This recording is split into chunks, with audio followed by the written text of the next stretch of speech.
The AUDL playoffs are blooming here in Madison. It's a gorgeous night in Wisconsin's state capital where the Radicals are thinking about a trip to Toronto. Madison with its sights set on the semis. The Indianapolis AlleyCats are certainly the underdogs, but that's a role they cherish. The winners heading to the Final Four, the losers' season is over, and the action begins right now.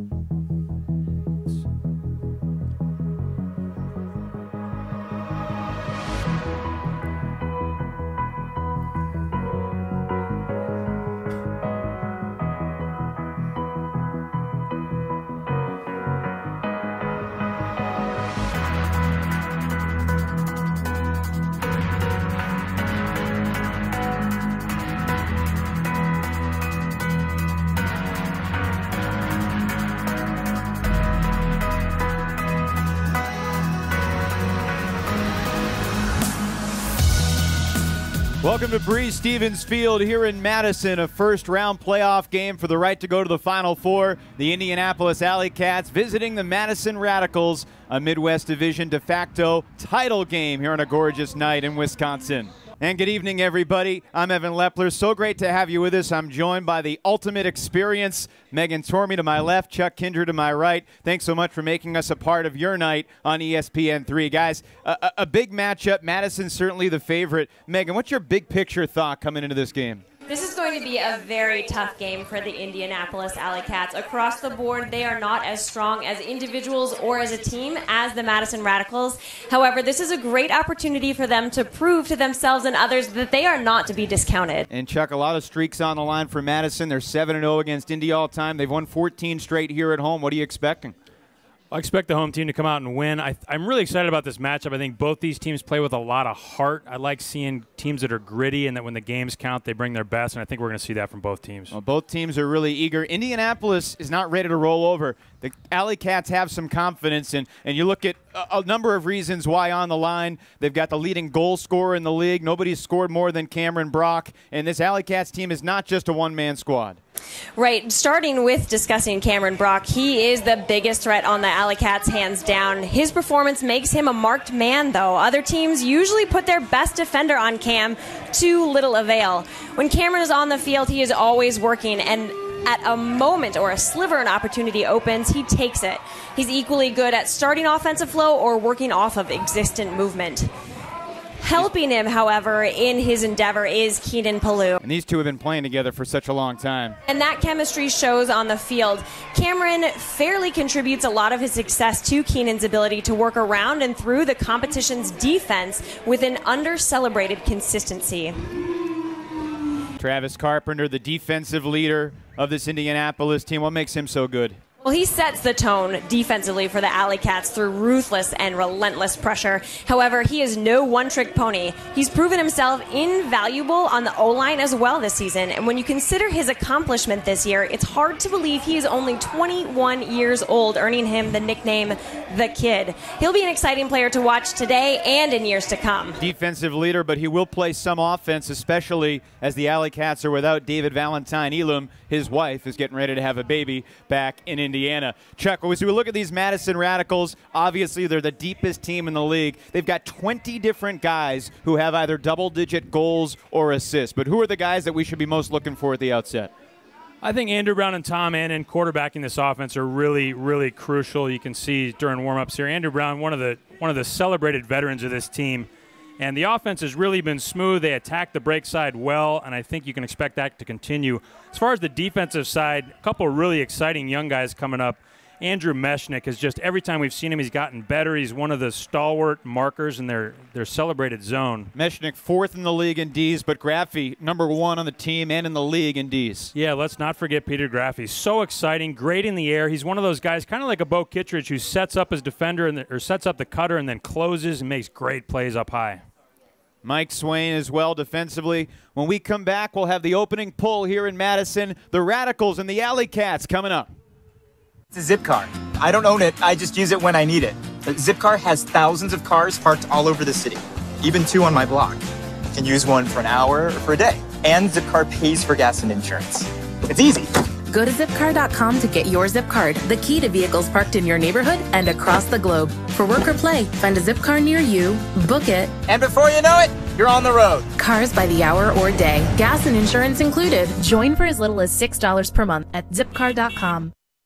One of these two teams will be in Toronto next week. It is likely that Madison would take on the San Jose Spiders, who have already clinched their spot with a 26-16 win over San Francisco last night.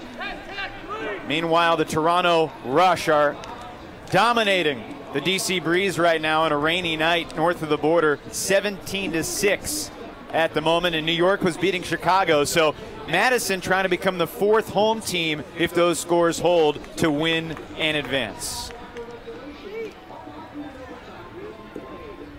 Were you surprised by last night's score out west, San Jose winning by 10? I am. There's a few alphas on that San Jose team, and I'm sure they came out and put their foot down early. Bo Kittredge, when it's on the line, always steps up his game. But that San Francisco team is so strong, I'm surprised it was that big of a margin. And on the East Coast right now, New York taking down Chicago. It's not a final yet, but New York was up by 4 at the half. They have widened that gap. Surprised or what you expected? Having watched the Empire quite a few times this season, would have to say that I favored the Empire in this game. What I am surprised at in general is if you look at the top teams across the board, the teams who have had the most experience playing together, the largest number of club players on that given team, have fared the best. For example, the San Jose Spiders, the Toronto Rush, the Madison Radicals. Chicago Wildfire really should have followed suit given how many players from Machine play on the Wildfire, but really in the AUDL, the Empire has been the stronger second seed. Well, it's ironic. A lot of the talk of the Ultimate World has been about Chicago Machine just dominating at Chesapeake, winning on Sunday. A few Radicals helped them out. Pat Schreiwise, Wiseman, Annan. Pat Schreiwise actually got hurt the final day at Chesapeake, and he will not play today. He's on the sideline in sneakers, so they're hoping to have him back for the championship weekend if they can get him back. Without Schreiwise, does that change them at all? Obviously, they have depth, but he's a pretty good player. He's a great cutter, and he breaks the mark when he gets the disc. He's one of those guys you can always count on to get open as the offense is stalling. So, yeah, I think that's going to be something that people are going to have to step up to fill that void. He's just one of those dependable kind of premier cutters for Madison. They do have guys who can do it. He's still hydrating over there, getting ready to shout. Now, if you're not able to be on the field, there's still a lot you can do on the sideline to make a difference. They're the Radicals who will take the field first. Riggles, Brown, Annan, Hart, Coolidge, along with Thibodeau and Wiseman. That looks like an offensive line to me.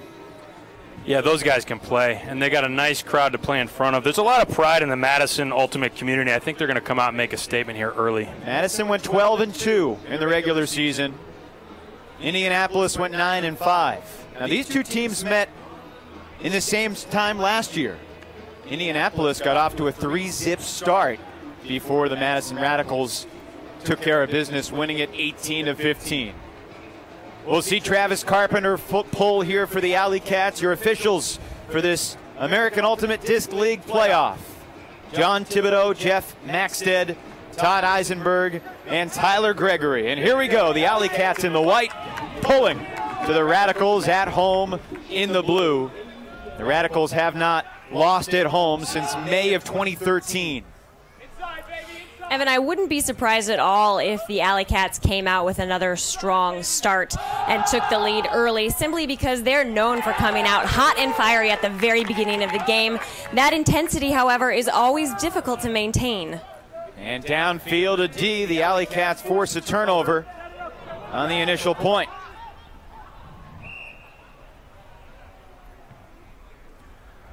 We're chatting with the head coach of the Indianapolis AlleyCats, Jared Payne, before the game, and he said probably the biggest key for us is converting after we force turnovers, because we know we're not going to get that many chances.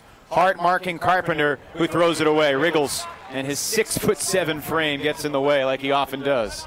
That's going to be an interesting matchup, Riggles against Carlton. Carlton's pretty fired up to defend him. You can see there that Riggles gets off early. Nate Thibodeau looking deep for Wiseman. He's got it, and the Radicals score first.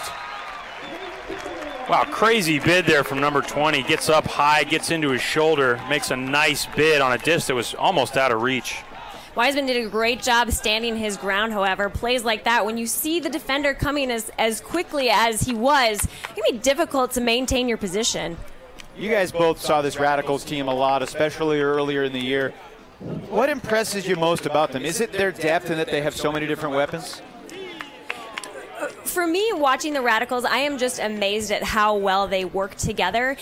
For the handlers, the cutters are going before the handlers even know they want that cut. And that continuity is difficult to practice, difficult to characterize, but the Radicals definitely have it. That was an impressive layout bid by Nick Hutton, giving up the body early in the game. That's the style that Indy's going to have to embrace defensively.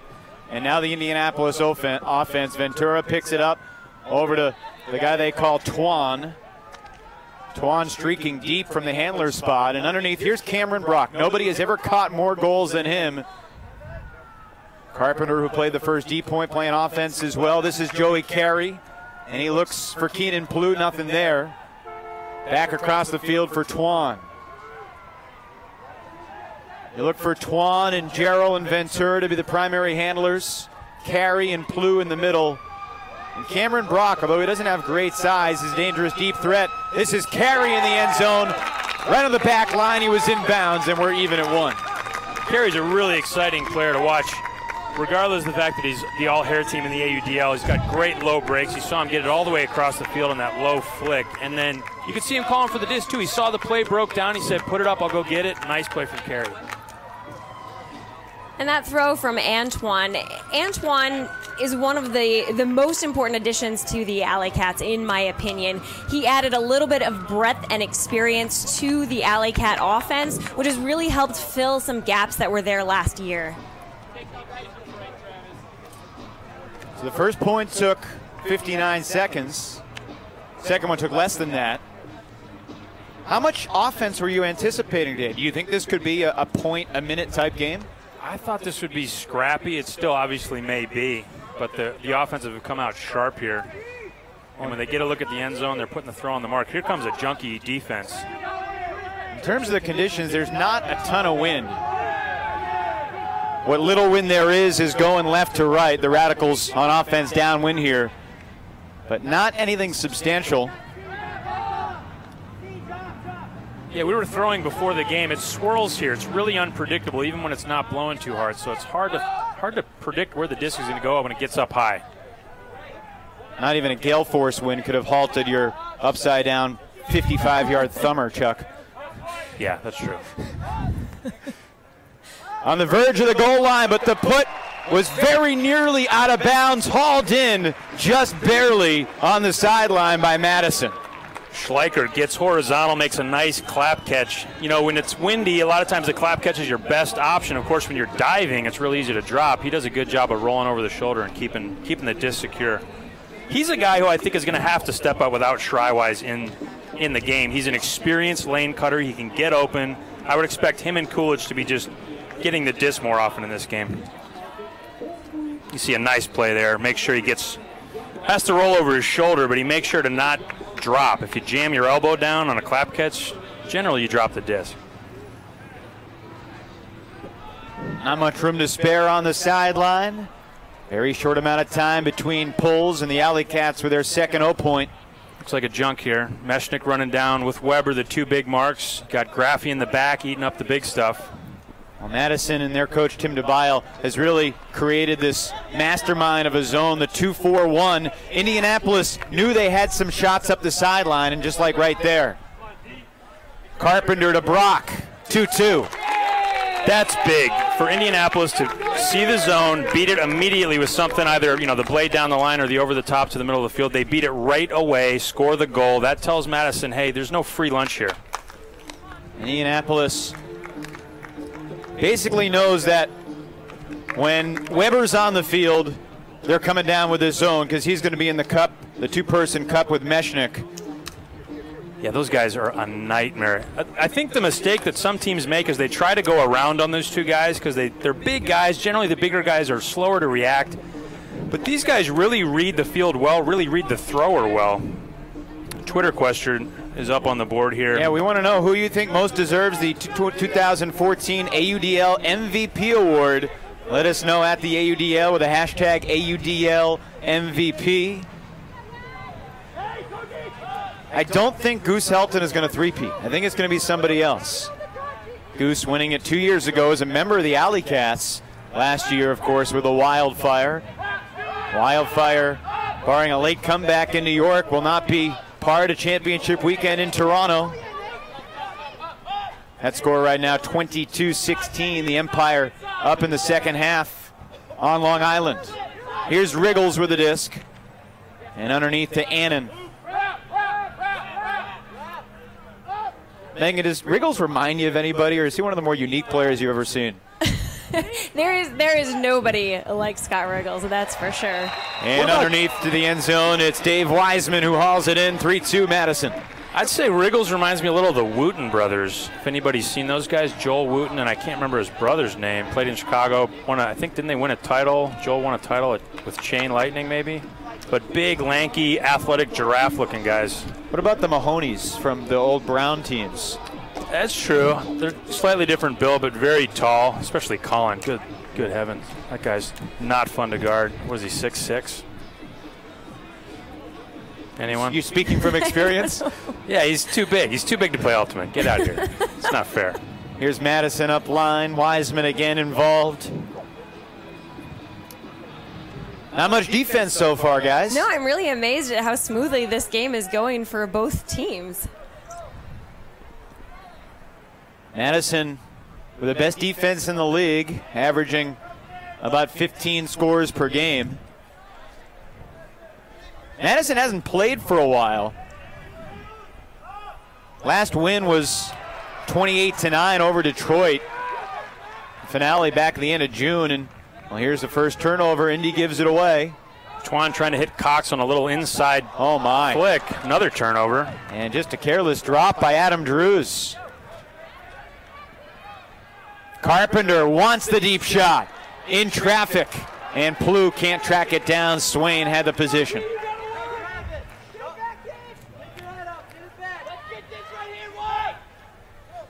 That's the second throw to that IO flick lane that Indianapolis has not been able to hit. I think the wind is kicking a little bit cross field, turning those discs over a little bit, so they're moving a little further left than the throws are anticipating. That's 2 in a row. Not an overwhelming win, but a subtle win that certainly impacts the game. Especially when you're throwing it inside out. Right.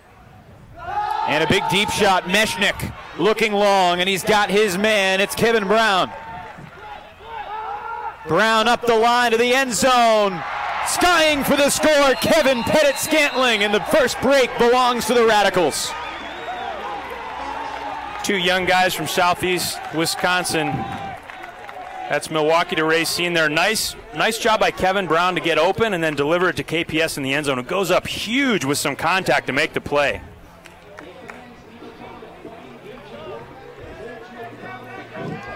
Capitalizing on the turnover, it was Meshnik's nice outside in flick. And a good pivot to free up KPS. Those are 2 guys you're going to see a lot of in the years to come. Kevin Brown's still getting there, still kind of Andrew Brown's little brother, unfortunately, but you can see he's just got all the skills. Makes a nice throw up the line into the wind to KPS. Well, one of the things you see in that highlight is Indianapolis lacking size. You know, and coming into this game, you know, the Indy guys talked about Madison. They're probably the tallest team we've ever played. They haven't played Toronto yet. They love the opportunity. Toronto might be a little bit bigger than Madison. That could be a heck of a giant showdown. I think you're right. Riggles does boost up the average, but in that play in particular, Keenan Plough only 5'6". Kevin Pettit-Scantling stands at 6 feet tall. Certainly not the tallest person on the Radicals, but it's pretty hard to beat that when you're 5'6". Again, here's the 2-person cup. Meshnik and Weber. Indy really needs to stretch the field here. Everybody's within 20 yards of the disc. What are you expecting your throwers to do? You utilize a double team, and that's knocked down, throwing it through the wall of defenders. Everhart gets the D for Madison and quickly capitalizes, and Indy's in trouble. 5-2 Radicals. Yeah, they do not want to get down early, and if they're not stretching the field, if they don't have anybody on the wings, then Peter Graffi can creep in. They can really collapse that zone. They've got 6 guys within 10 yards of the disc on defense. The throwers, there's nowhere to go. So this was an inevitability. Sorry, Megan. No, that's all right. When you compare this point to the last point where Indianapolis worked its way easily through the Madison Cup, you're absolutely right, Chuck. They had their players stretched farther, and they moved the disc just a little bit sooner. You have to take those holes when they open up, because once you beat that 2-person cup, it's usually just a few throws to a score. Meshnick and Weber both on the sidelines. Likely Madison will run man defense here. Cameron Brock said, when we see Mike Swain on the field pulling, we know they're going man. And it will be Swain guarding Brock. Those two played against each other when Brock was at Ball State. Swain was at Wisconsin Whitewater. First cut to Brock. He's improved his throws, finding carry.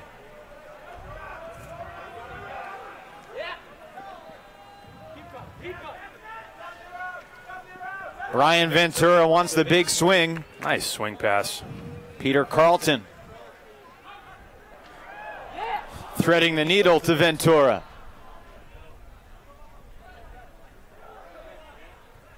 Ventura not in to Twan. Past the midway point of this first quarter, and Indy ends Madison's 3-0 run. Twan picks up the assist, and the clock, as you see, stops with 5:41 to go in the first. Twan, a pretty gifted freestyle rapper, freestyle thrower. He moves his release points around. He likes those high releases. He can move the flick up and down, throw some upside downs. He's one of those guys, one of those big guys who you never know what he's going to throw, but he probably won't move too much. Yeah, it's no surprise he's stacking stats this early in the game. The self-proclaimed greatest rapping Frisbee player in the world.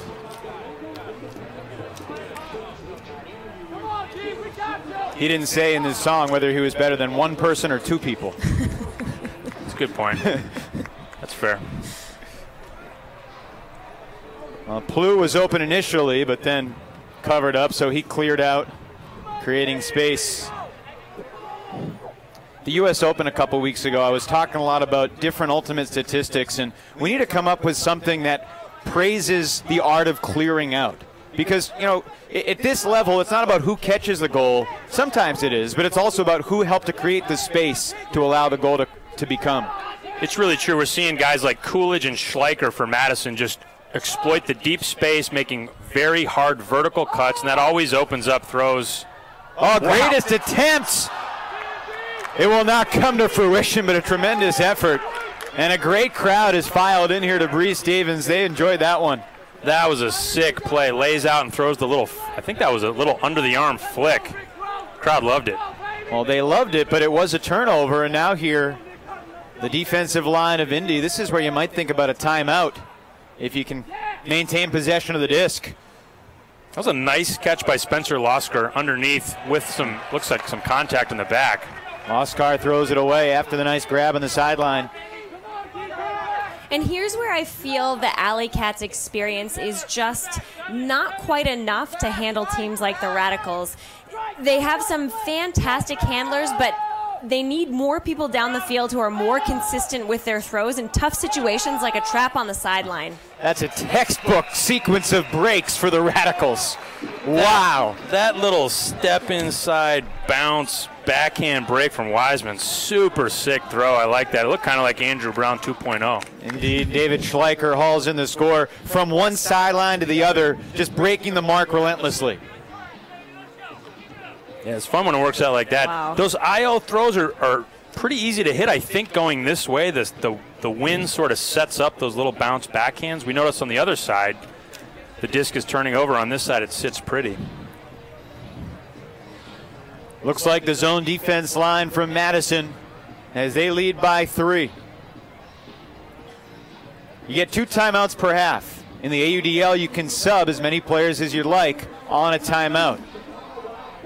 Here comes the zone. If you're Indy, you got to think about using the timeout if you get a turnover on defense, right?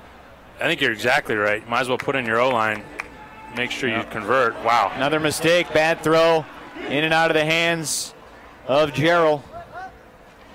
Reef lost the disc. There was certainly contact, and it's called on carry. He may have taken more of the brunt of the contact himself, but he's up, and it'll be Reef restarting the disc in the middle about 15 yards from the end zone.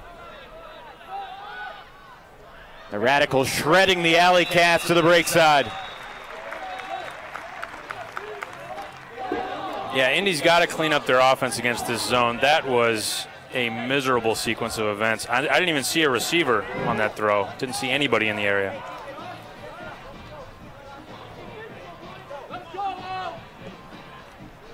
That's kind of how this zone has worked, though. It's intimidating up front after you've seen it a couple times. You know, they beat it the first time they saw it, but it just kind of wears on you. These guys are big. They're coming down. They got good coverage in the back. Slowly but surely, you tighten up as a thrower. You start to get in your head a little bit. You hold the disc a little too long, and then it's stall 6, and you're throwing to nobody.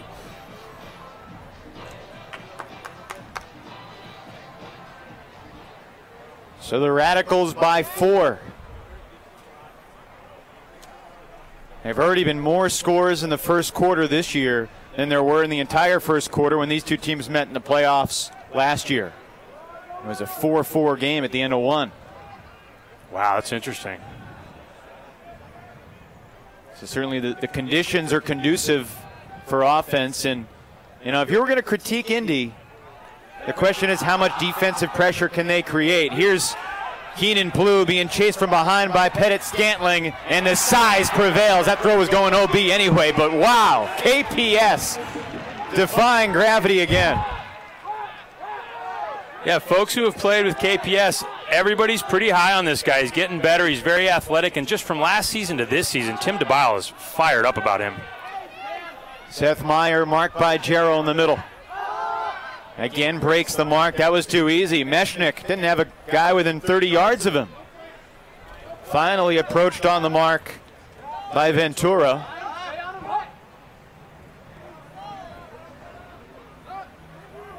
Wow, where are the defenders from Indy? All over the place right now. Swain momentarily triple teamed and thrown away by Drews. Little miscommunication there. He wanted Alexander to go toward the sideline. Yeah, Alexander patted his chest, said, my bad. Might have been a little eye contact.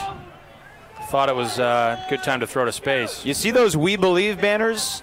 Those were put up without Radicals' permission by AlleyCats supporters. I think they got permission. They just told him to keep him away from the official sponsors. Fair enough. Cox bombs a flick. This one's up high. Carey the target for Indy. Brock nearby as well, and Cameron Brock had it go off his hand. Carey saying he was fouled. He lost a cleat. Joseph Carey is playing shoeless Joseph Carey right now.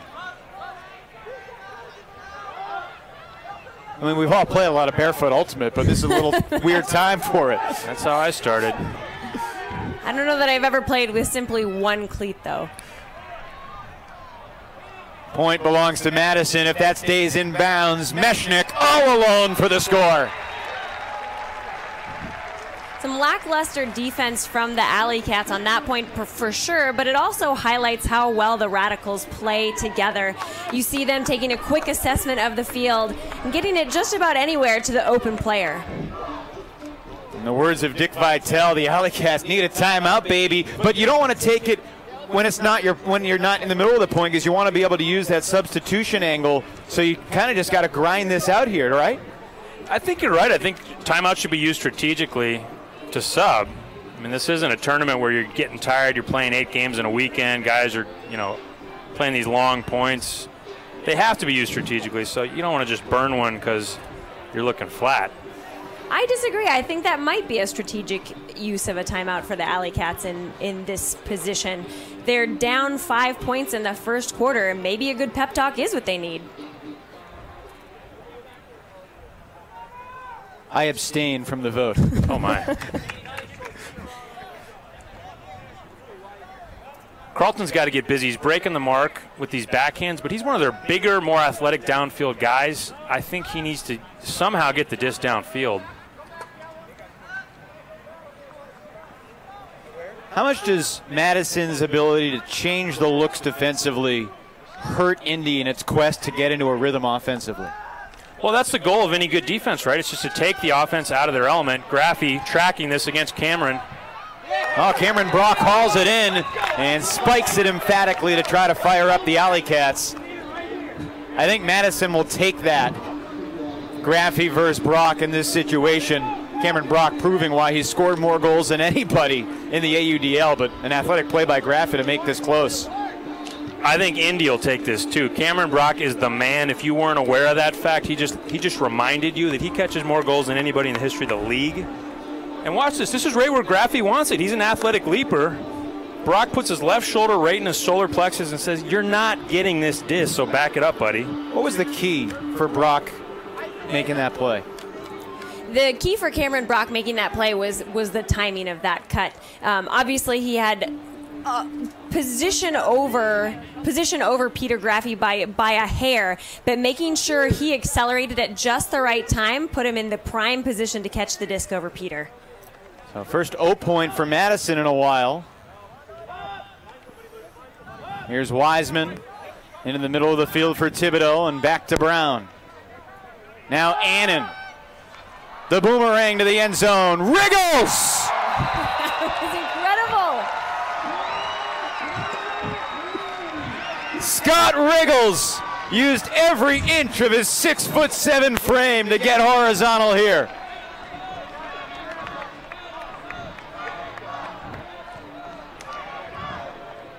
Just another day at the office. If his DNA had made him a half of an inch shorter, he would not have caught that disc. The outside in backhand from Annan, giving Riggles a chance to shine. Wow. 9-4 Madison.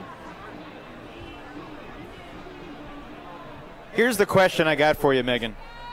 What can Indy do defensively? Because obviously they're going to need some stops to get back in this, and Madison's offense so far has been an immovable freight train. That's a great question. We talked with Jared Payne before. Carpenter, a bad drop near the end zone. That's a mistake. 30 seconds to go in the quarter. We talked to the coach of the AlleyCats before the game, Jared Payne. They came out with a new defense that they thought would be effective against the Madison offense, which is 2 handlers up front, 4-2. 4-1.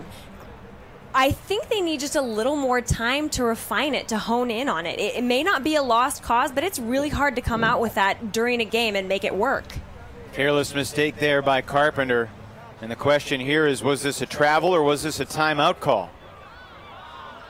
The officials are still conversing. Thibodeau, Maxted, Eisenberg, and Gregory. I saw both. One official had a travel. The other called a timeout. The official stadium scoreboard says there are 21 seconds left in the quarter. And the referee ready to signal. Perhaps. Well, there's no video review for him to check, but he's going to bring Tim DeBile and Jared Payne together. Just keep it simple. Okay, cool. Feel free to mention D. Jones or whatever you want. Shout out.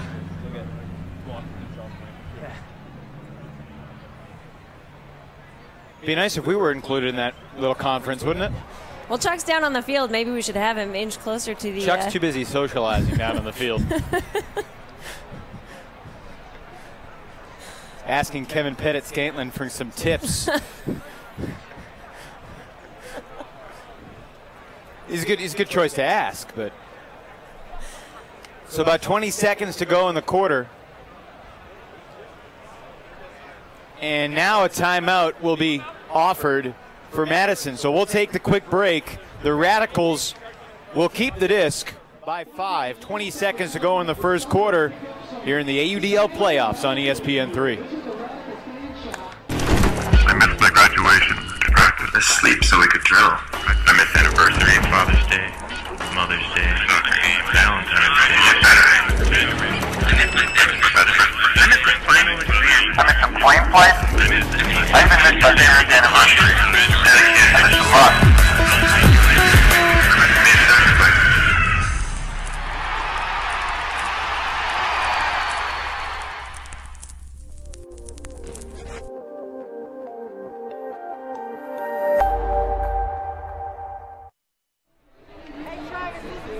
Welcome back to Breeze Stevens Field, everybody, with our entire great production crew. The Fulcrum Media Group is here.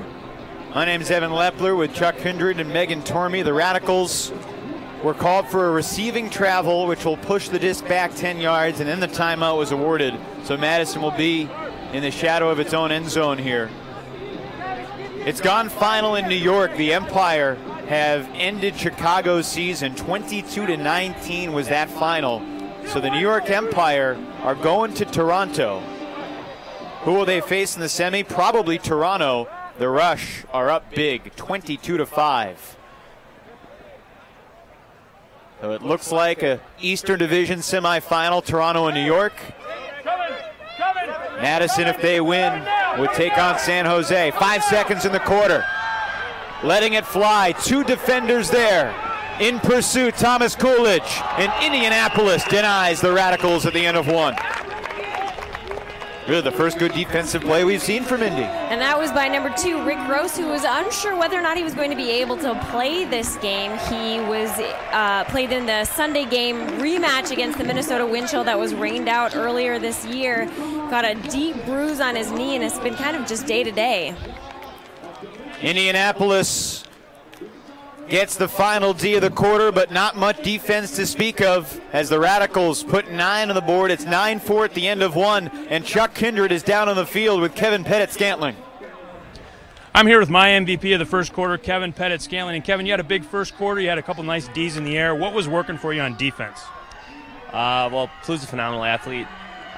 Mostly my strategy going in is just take away as much as possible. He's a great player, and this team has a lot of good throws to put it to him. So forcing him under, trying to make the hard break throws from the handlers. And how fun is it for you to play in front of this Madison crowd? These guys love you guys. They love, this town really gets behind their ultimate community. What's it like playing in Madison? It's awesome. I mean, Madison's an ultimate community, and I got a lot of people in there today cheering for us. So it means a lot today, and I know it means a lot to us for the rest of the games too. And how do you feel about the prospect of going to Toronto next week to compete, represent the Midwest, and try to win a championship? Oh, I'm psyched. I know the rest of the team is psyched too. To go to Toronto and have a second chance at the championship would be huge for us. And I got to ask, because I know you know Kevin Brown, I know Andrew Brown. Which Brown do you think is better? Oh, man. Andrew Brown has a lot of experience with throws, but there's no way he'd beat Kevin in a foot race. So Kevin Brown is better, is my takeaway. Anyway, we're going to send it back up to Evan, and we'll be back with some more action. Chuck, thank you. 9-4 at the end of 1 here in Madison. Second quarter when we come back. Yeah, it's a zip car. I don't own it, I just use it when I need it. Zipcar has thousands of cars parked all over the city, even 2 on my block. You can use one for an hour or for a day. And Zipcar pays for gas and insurance. It's easy. Go to zipcar.com to get your zip card, the key to vehicles parked in your neighborhood and across the globe. For work or play, find a zip car near you, book it, And before you know it, you're on the road. cars by the hour or day, gas and insurance included. Join for as little as $6 per month at zipcar.com. So I'm doing that.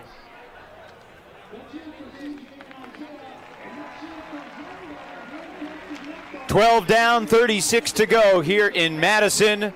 The Radicals with their sights set on the semis if they can play like they did in the first quarter. 9-4 the lead, and as we jump into these first quarter highlights, Megan, Madison got off to a great start, made some highlight reel plays, and also made it look easy at times. Very easy, and of course we expect to see them flow really well together, but what we weren't expecting to see was the AlleyCats coming out as lackluster as they did at the beginning of this game. Well, Andrew Meshnick shooting it deep. It seems like Madison has been perfectly comfortable to throw up these deep balls, especially considering the size advantage that they've got. Absolutely, and talking with some of the Radical players before the game, they were a little bit nervous because they haven't played a game together in so long, certainly haven't played a tough game in a while, so they were coming out a little conservatively to start, but they seem to have gotten right back into the flow of things, both defensively and offensively. This is Tom Annan trying for the greatest. It did not come to fruition, but for the most part, the greatest plays of the quarter belong to the Radicals. Here, Kevin Pettit-Scantling just rising above Keenan Plu on a disc that was sailing wide of the field anyway, and then later on, Peter Graffi was right in the footsteps, but Cameron Brock made this play. And if Indy's going to win this game, it's going to be Cameron Brock needing to take over. He's going to have to be Michael Jordan in this game, isn't he? He is. He's the white Michael Jordan. That's what we always knew about Cameron. And he's coming out to play. He's one of those guys, very unassuming. He's not a big guy, but you could see him. He saw where Graffi was lining up. He didn't run to the disc. He kept position, went up early. Basically, the only option he's given the defender there is to foul. He's a smart guy, real smart player. Second quarter about to begin here in Madison.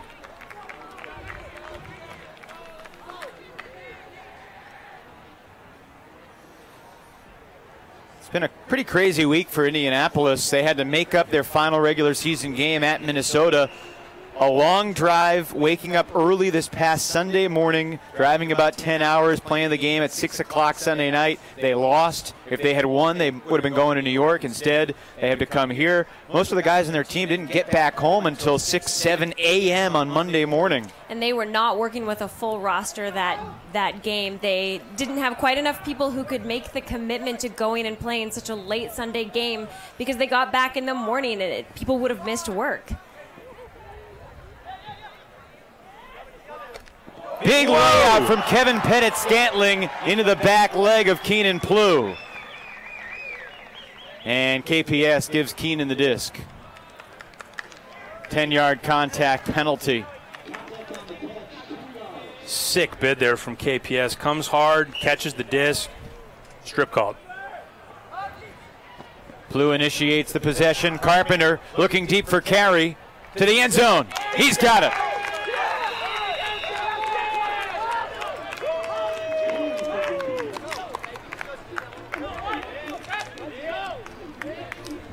Nice play there by Carey. He seems to be really good at getting position and keeping it on those away shots. You know, he's not the biggest guy, so you have to figure out ways to be effective against taller defenders, against all different kinds of throws. And on these kind of outside-in flicks, if we get the replay up here, you can see him kind of set it up. So the throw, oh, here's the big bid from KPS. Looks like Plew got there first. Rolled up his knee, though. That can cause all kinds of problems. So here's the deep shot. You can see Carey just gets inside and then releases away from his defender. Basically, as a defender, you either have to go behind him, or if you line up on that open side, that can happen to you, where the more athletic, quick, shorter receiver can clap catch. And the tight rotation, the floatiness on the huck from Carpenter enables him to have the time to sort of angle his cut the way he did in the end zone. Yeah, that's where outside ends are very good. Crossfield hammer. This is 50-50. Wiseman to the end zone. What a score for the Radicals. It's Thomas Coolidge who has the goal, but the assist belongs to the player of the point. And that's Dave Wiseman. Wiseman had position on that disc that entire time, and he was not about to give it up as he was making that catch. He may have had position, but this was certainly not a big percentage catch. He had the size, is what he had. Well, and props to Coolidge on this catch. Those are tricky discs to catch. He was running straight away. The disc came right over his right shoulder. Still managed to keep it within his line of sight to pull it down. Both teams have scored in the first minute 10 of the second quarter.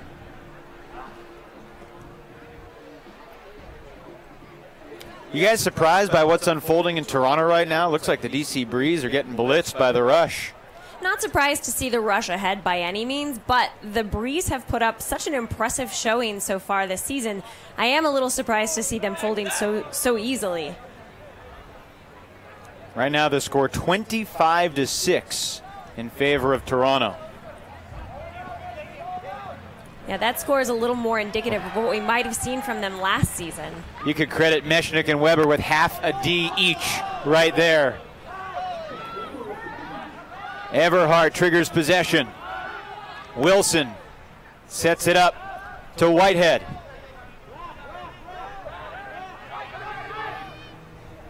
Little behind him, and it's a turn. Cameron Brock releasing downfield. Gerald. Brock rises, and he's drilled from behind. I think that's a foul over the back. Sideline's calling for it. I think they're right.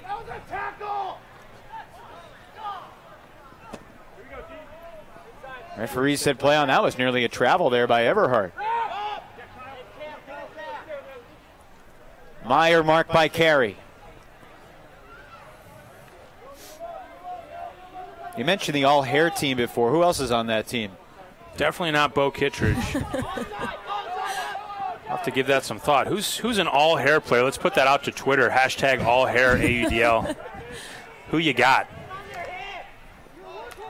I would have put Stephen Armitage from the Rush on that team if he had not cut his hair between last season and this season. Look at you getting Twitter to do your work for you. I'm in Smart the man. I'm in the union, all right? Just trying to do what's between the lines. So Indy rediscovers possession through the double team of Meshnick and Weber. It's Carpenter. Carey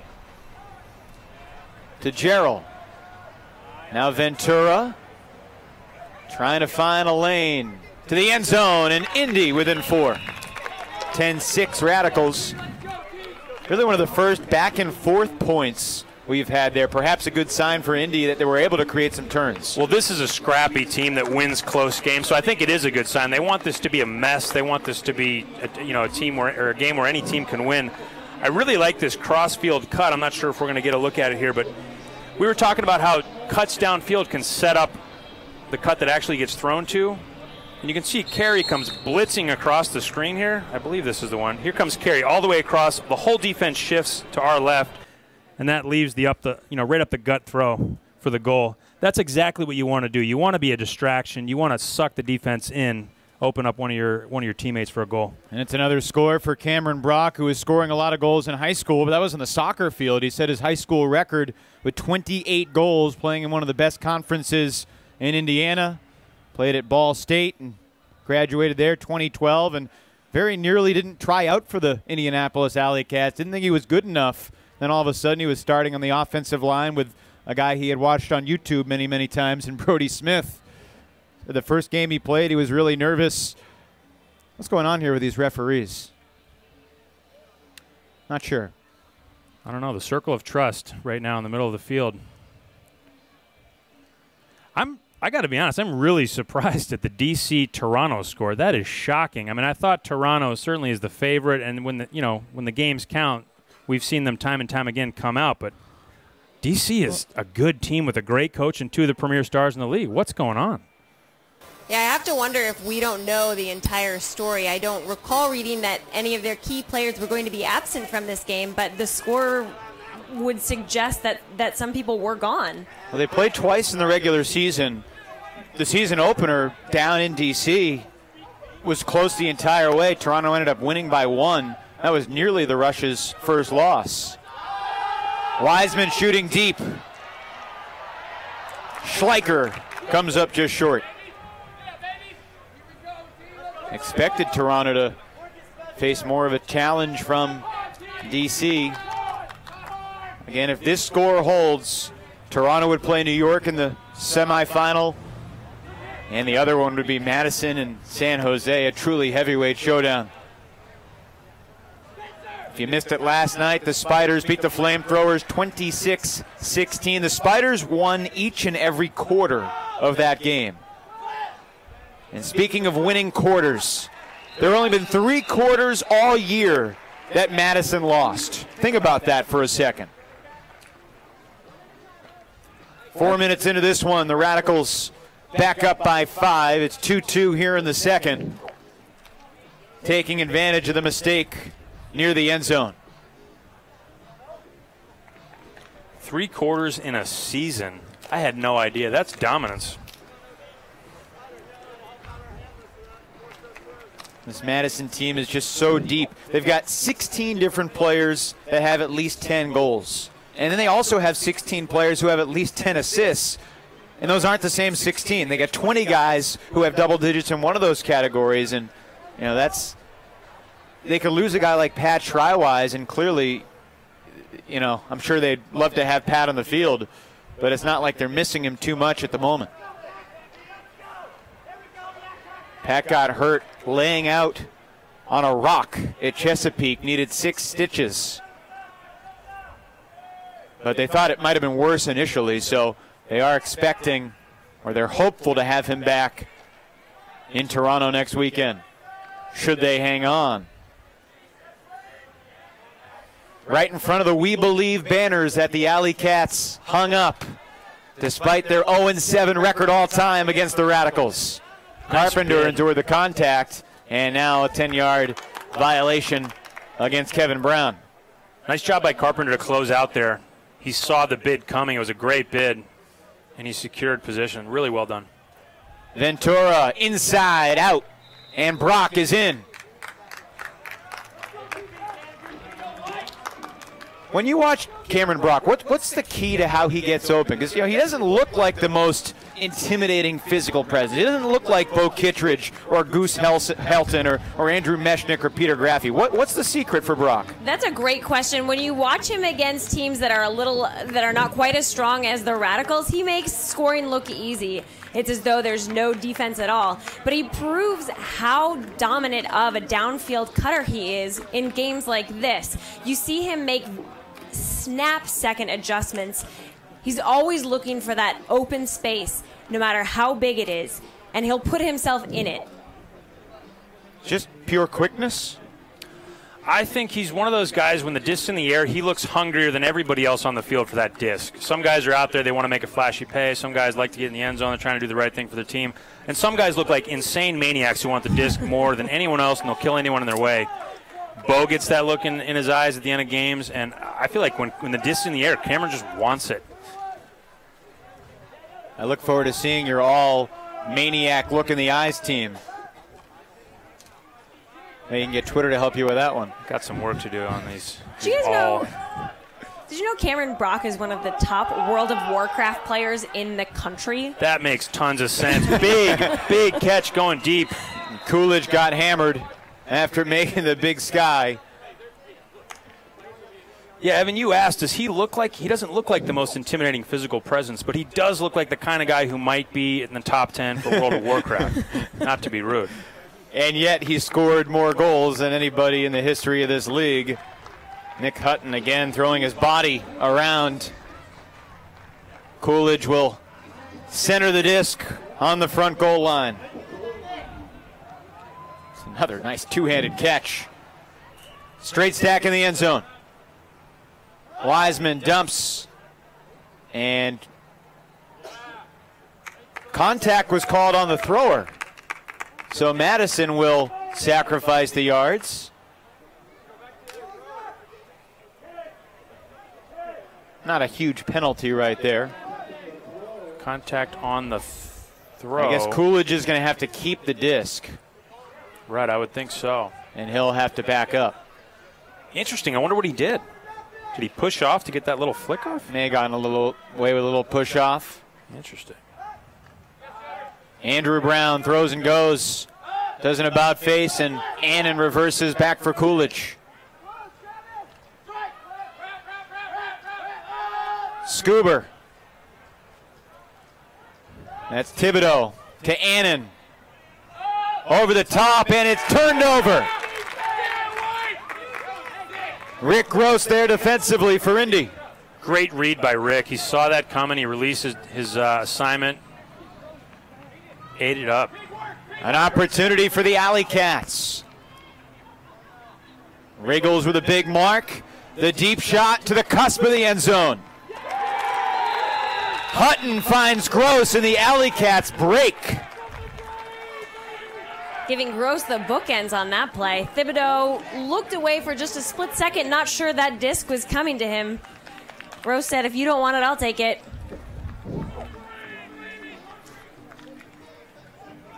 Here we'll see the little high release. It gets away from Annan here. Rick reads it, makes the play.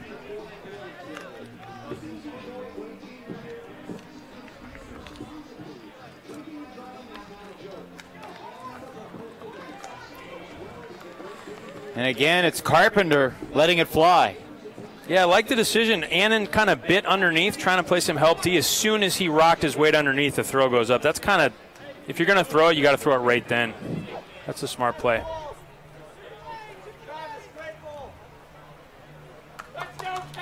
About a 75-yard pull for Carpenter, who has not come off the field very much. Meshnick to Kevin Brown, and out to the far sideline, Adam Drews.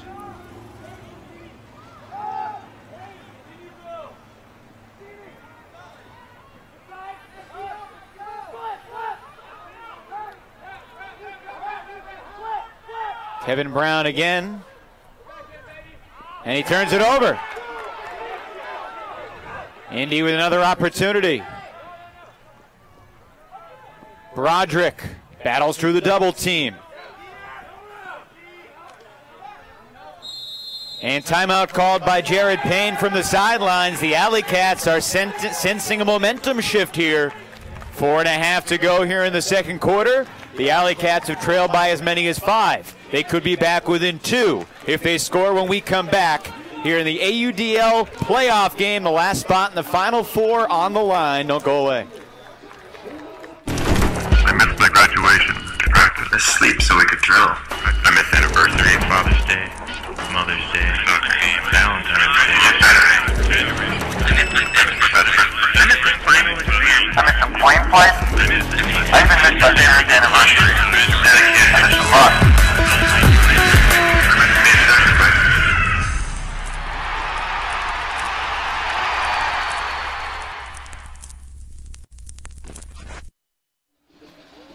Great crowd on hand here at Breese-Stevens Field. They've had a lot of highlights in the first quarter and a half to talk about, but it's Indy with some momentum. The AlleyCats, as the name suggests, when you're backed into that corner is when you get your most feisty, and that's what Indianapolis has done here.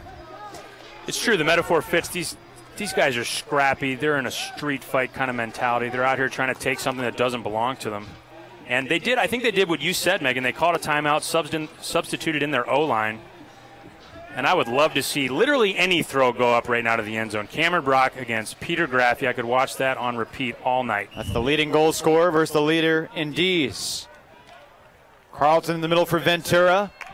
And now Carey back to Kyle Cox, who's wearing Ben Terrell's jersey. Nice mustache, by the way. Ventura, very classy.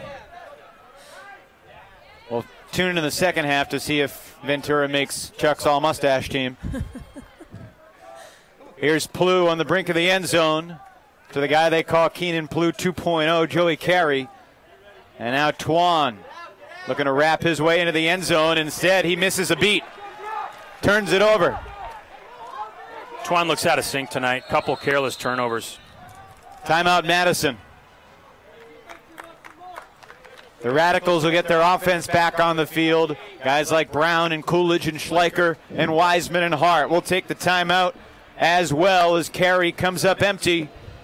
A 3-point game, second quarter here in the AUDL quarterfinals. Yeah, it's a zip car. I don't own it, I just use it when I need it. Zipcar has thousands of cars parked all over the city, even 2 on my block. You can use one for an hour or for a day. And Zipcar pays for gas and insurance. It's easy.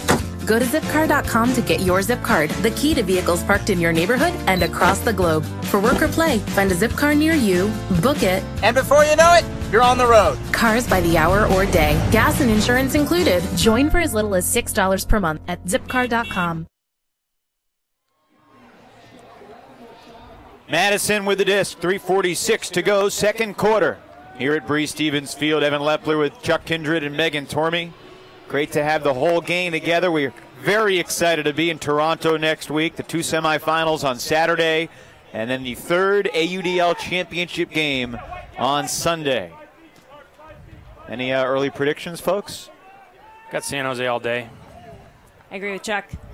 I was talking about predictions for how quality the broadcast would be. It's going to be a 6 out of 10 for sure, maybe a 7.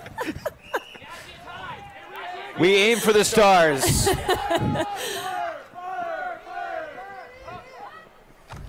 Well, the junkie defense didn't work out great for Indy.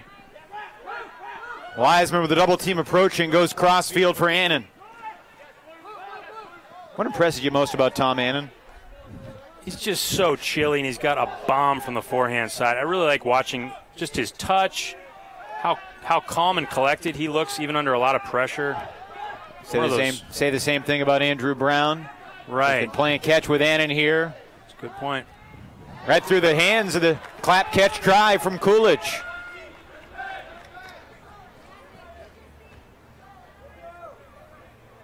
Hutton lays out, keeps the disc alive. Now Carpenter forcing the layout, but Najee is there, probably on the all-beard team. Ahead for Gross. Double team. Ryan Hart just pushed Dave Wiseman, saying get in front of him. They were both basically guarding the dump. Well, Madison is really playing ferocious defense. Everything is contested underneath, and yet Indy still has possession. Trying to get within 2, as close as it has been in a while. Broderick with a stall count rising. He wants the hammer. Looking to the end zone. Incomplete. Misplayed there by Spencer Loskar. The throw is there. I like it. It's a gutsy crossfield shot, and you really need to hit those once in a while against the double team just to intimidate that look. You're right, Chuck, and utilize the field to its fullest potential. The AlleyCats, we know, do so well when they start to get that momentum shift. It's crucial that they secure this point before the end of the half. Wow, lucky break there. Schleicher goes down and drops it. Indy really needs to punch this in if they want to be a part of this game. Under 2 minutes to play in the half. Carpenter, contested shot, handled anyway. Luke Broderick over the top of Andrew Brown for the AlleyCats. And that is huge. Indy has had a couple looks. They turned it over in the red zone on a dump, and it started to just feel like, man, maybe this isn't their night. But a great play up high by Broderick and a lot of heart to get the disc back twice and punch it in. Broderick put Brown on a poster right there. I really have to applaud the AlleyCat offense these last few points. A few mistakes here and there caused them to turn the disc over, but for the most part they were playing much more relaxed and waiting for those open throws to appear before they released the disc. Jared Payne told us before the game that Luke Broderick would be the primary guy guarding Andrew Brown, trying to deny him the disc as much as possible. For the most part, I mean, you're not going to totally neutralize him, but they've done a decent job of containing Andrew Brown. It's been the other Radicals. It hasn't been Brown as much. And that, I think, is where we come back to talking about how strong the Radicals are. If you take one player out of rotation, the other players are going to step up. So, yes, they've done a good job neutralizing Brown, but then the other Radical players are just shining. And look at this. In targeting Swain, he came up empty. Timeout, Indianapolis. The AlleyCats looking to get back within 1 as we tick toward the 1 minute mark here in the second quarter. 11-9 Madison. The AlleyCats hungry here in Madison. I missed my graduation, practice, asleep so we could drill. I missed anniversary, Father's Day, Mother's Day, soccer game, Valentine's Day. I missed a playing place. I even missed my parents' anniversary. I missed a lot.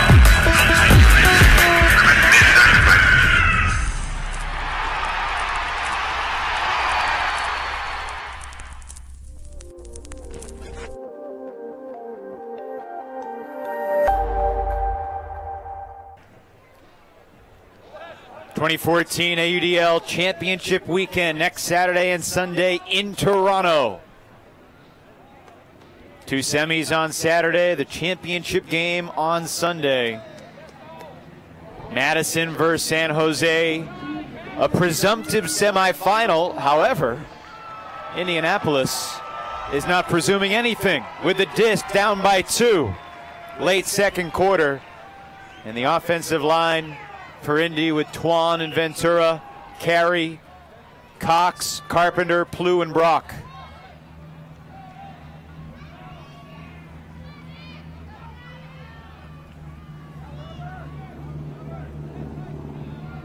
About a 5-6 hour drive for the AlleyCats to come to Madison. They made that trek today. It'd be even longer of a trek to Toronto, but they're just fine with that. Yeah, this is a young, up-and-coming group of guys. They would love to be in Toronto in the mix for a title. Breaking through the first wave of defense, Carpenter to Brock. Back to Travis Carpenter. Cox over to Ventura. 30 seconds in the quarter. Scuba to beat the double team. Wow. Twan nearly D'd, but Brock in the end zone anyway. It was Wilson who got a piece of the disc for the Radicals. And still, it's 11-10.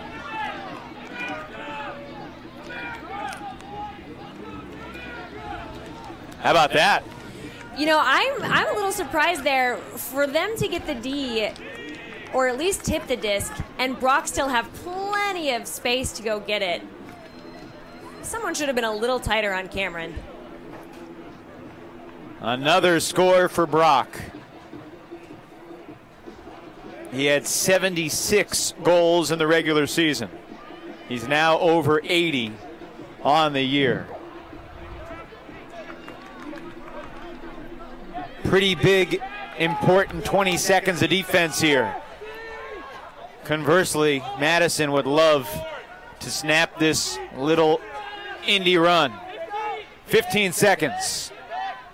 Andrew Brown, and it's a turnover.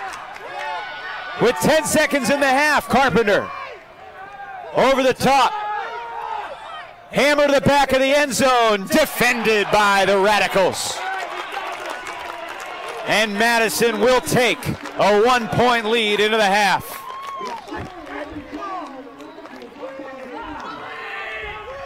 For a second there, Evan, I really thought the AlleyCats were going to come down with that score. Indianapolis exclaiming "Believe" on the sidelines. That was a great defensive play as time was running out. That D came with about 2 seconds left in the half. There's the head coach of the Radicals, Tim DeBile. He and his team certainly being tested here at home, where they have not lost since May of 2013. They've won the last 14 games. If they are able to fend them off, they will face San Jose next week. But one guy who hopes to spring the upset is Cameron Brock, and the leading goal scorer is down in the field with Chuck Kindred. I'm here with Cameron Brock. Cameron, you're one of those guys, when the disc is in the air, you just look hungrier than the rest of the guys. Is that how you feel when you see a disc up there? Well, when I see the disc in the air, I think as an offender or as someone who's going to be successful, you have to have the mindset that you're going to be able to come down with it. Even in situations where maybe it's not to your advantage, you just have to have the mindset that you're going to come down with it. And I do, and my teammates have the confidence in me that when they put it up, I'm going to come down with it. So I really have to, I owe it to my teammates for having that confidence in me, because that gives me a lot of confidence in myself when I'm in these situations.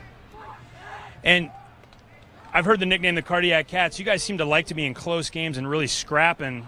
How do you feel when the game gets close and the time's getting short? Do you guys come on? Is it exciting? What is it like?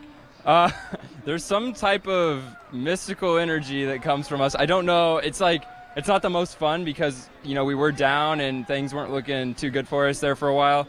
But since we've done that several times this season, it also gives us the confidence to know that a 4-point lead is not enough to close us out of a game. I think against Minnesota, we were down by 4 twice. Came back and won both those games. To Chicago, we were down 5, came back, and that game ended up going to double overtime. So we've been here before. We don't panic. I think that's a big thing. I think the first couple years, our offense especially, if we got broken a few times, you know, you'd see some panic set in. And you'd see some guys just doing some uncharacteristic things after that and trying to do too much. And we've learned from that over the years. And as you can see, I mean, we've had some pretty good composure here in the second quarter. And we said, hey, win this quarter and just win every quarter from here on out. We'll win this game. And if we win the next 2 quarters, even just by 1 point, we're going to Toronto. So that's just got to be our mindset the rest of this game. All right, well, good luck to you and the Cats, and we'll see you back after the game. Thank you. The AlleyCats won the quarter 6-2. Only the 4th quarter that the Radicals have lost all year. 11-10, the halftime score here in Madison, and our halftime report begins after this. Yeah, it's a zip car. I don't own it, I just use it when I need it. Zipcar has thousands of cars parked all over the city, even 2 on my block. You can use one for an hour or for a day. And Zipcar pays for gas and insurance. It's easy. Go to zipcar.com to get your zip card, the key to vehicles parked in your neighborhood and across the globe. For work or play, find a zip car near you, book it, And before you know it, you're on the road. cars by the hour or day, gas and insurance included. Join for as little as $6 per month at zipcar.com. I missed my graduation, practice, asleep so we could drill. I missed anniversary, Father's Day, Mother's Day, soccer game, Valentine's Day, Saturday. I missed my finals. I missed some plane flights. I even missed my parents' anniversary. I missed a lot.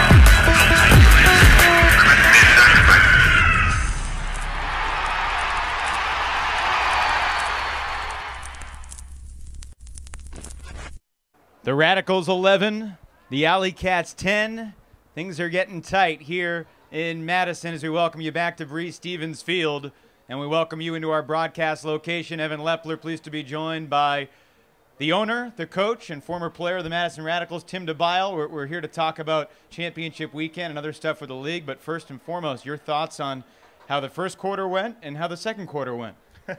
Well, the first quarter we were cruising along pretty well. We haven't played a game in 20 days, so I think we're a little bit tight right now. Obviously, the AlleyCats are playing really well, and we're struggling a little bit on offense, and hopefully we can kind of loosen up a little bit and play better in the second half. Did you see them make any key adjustments in the second quarter? What turned it around for them? Well, they started playing some junk. It definitely slowed down our offense. I think it was more that as the game tightened up, I think that early lead for us sort of gave us a little too much confidence maybe, and so as the game tightened up now, guys are getting a little bit nervous. And so there's some really weird drops going on, and part of that might be that we haven't played much in the last 3 weeks, but at the same time, we've had 5 practices in the last 2 weeks, and guys should be ready to play. So it's a little frustrating. We'll get back to the game in a moment, but I want to ask you a few things about the league, a league that you have helped to pioneer and bring to new highs this year. Obviously, the championship weekend next weekend, you hope to be there, but give us a sense of where this league is going through next weekend and 2015 and beyond. Well, I mean, we're really excited about next weekend in Toronto. I think we're going to have 4 really, really good teams there. Obviously, I hope that we're one of them, but even if we're not, the AlleyCats are playing some awesome ultimate, and just in general, the quality of the players and the quality of teams and the quality of the production and everything has gone up, I think, every year, and that's been our plan. I know that we might not move fast enough for everybody, but we're moving at a pace that we think is great for the sport, and so we're just going to continue to build on the quality of players, quality of production, and our fan base. I know you can't give us every detail, but can you take us inside the conversations of what you guys at the highest levels of the league are discussing, what the owners are talking about as we move forward? Well, number one is getting fans in the stands. I mean, for every franchise to survive, I mean, they rely on ticket sales first and foremost. I mean, we talk a lot about sponsorships at the league level, and of course we try to help out with sponsorship at the local level, but really it comes down to ticket sales. I mean, if you can get people in the stands, if you can sell gear and you can sell food and concessions, you're going to do fine. And once all the teams, I think, are on that level, the league is just going to take off. And so I think we're halfway there. Probably half the teams in the league are to the point where we're at least happy where they are. And so we have some work to do, but the good news is that all the owners understand that, and all the owners are working really hard. Probably the thing that people talk about most is the possibility of expansion and where the league might go. They've announced that there's going to be a team in Pittsburgh. There's been rumors about other teams in the Southeast. Can you give us a sense of when more announcements might be coming, when things like that might become official? Yeah, I mean, we hope to have sort of everything figured out by October. So, I mean, we have a lot of potential franchises in the queue right now. The ones that we've announced are the ones that are signed on the dotted line. It takes a lot to get all the paperwork done and really get someone committed to it. I mean, we want a very serious commitment, both monetarily and just a commitment to Ultimate from that group. And so I think we've worked really hard to try to find that, and I think the Pittsburgh one is going to be great. Obviously, the Dallas one as well. And we're not in that big of a hurry. I mean, we'd love to have a Southeast next year, but we're not going to throw teams together just to get them there. So, we're hopeful that we'll end up with a great Southeast next year, but if we don't, then it'll be the following year. Certainly appreciate the big picture insight. Let's dial it into the second half. What will be your message to your team as you guys take the field for the third quarter?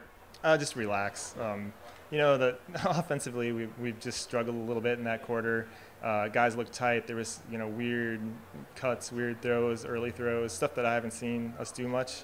You know, it's a little scary because, you know, even if we get by this game, we don't have a lot of time to get back into it before Saturday. So I'd love to see us come out in the second half and play really smooth, and hope that was just a little blip in the radar. But we'll find out, I guess. Hopefully we'll talk to you in an hour about what it's going to be like getting ready for San Jose. Tim DeBio, owner of the Madison Radicals and head coach, good luck in the second half. Thank you for the time. Thanks a lot, Evan. Always great to see you. Appreciate it.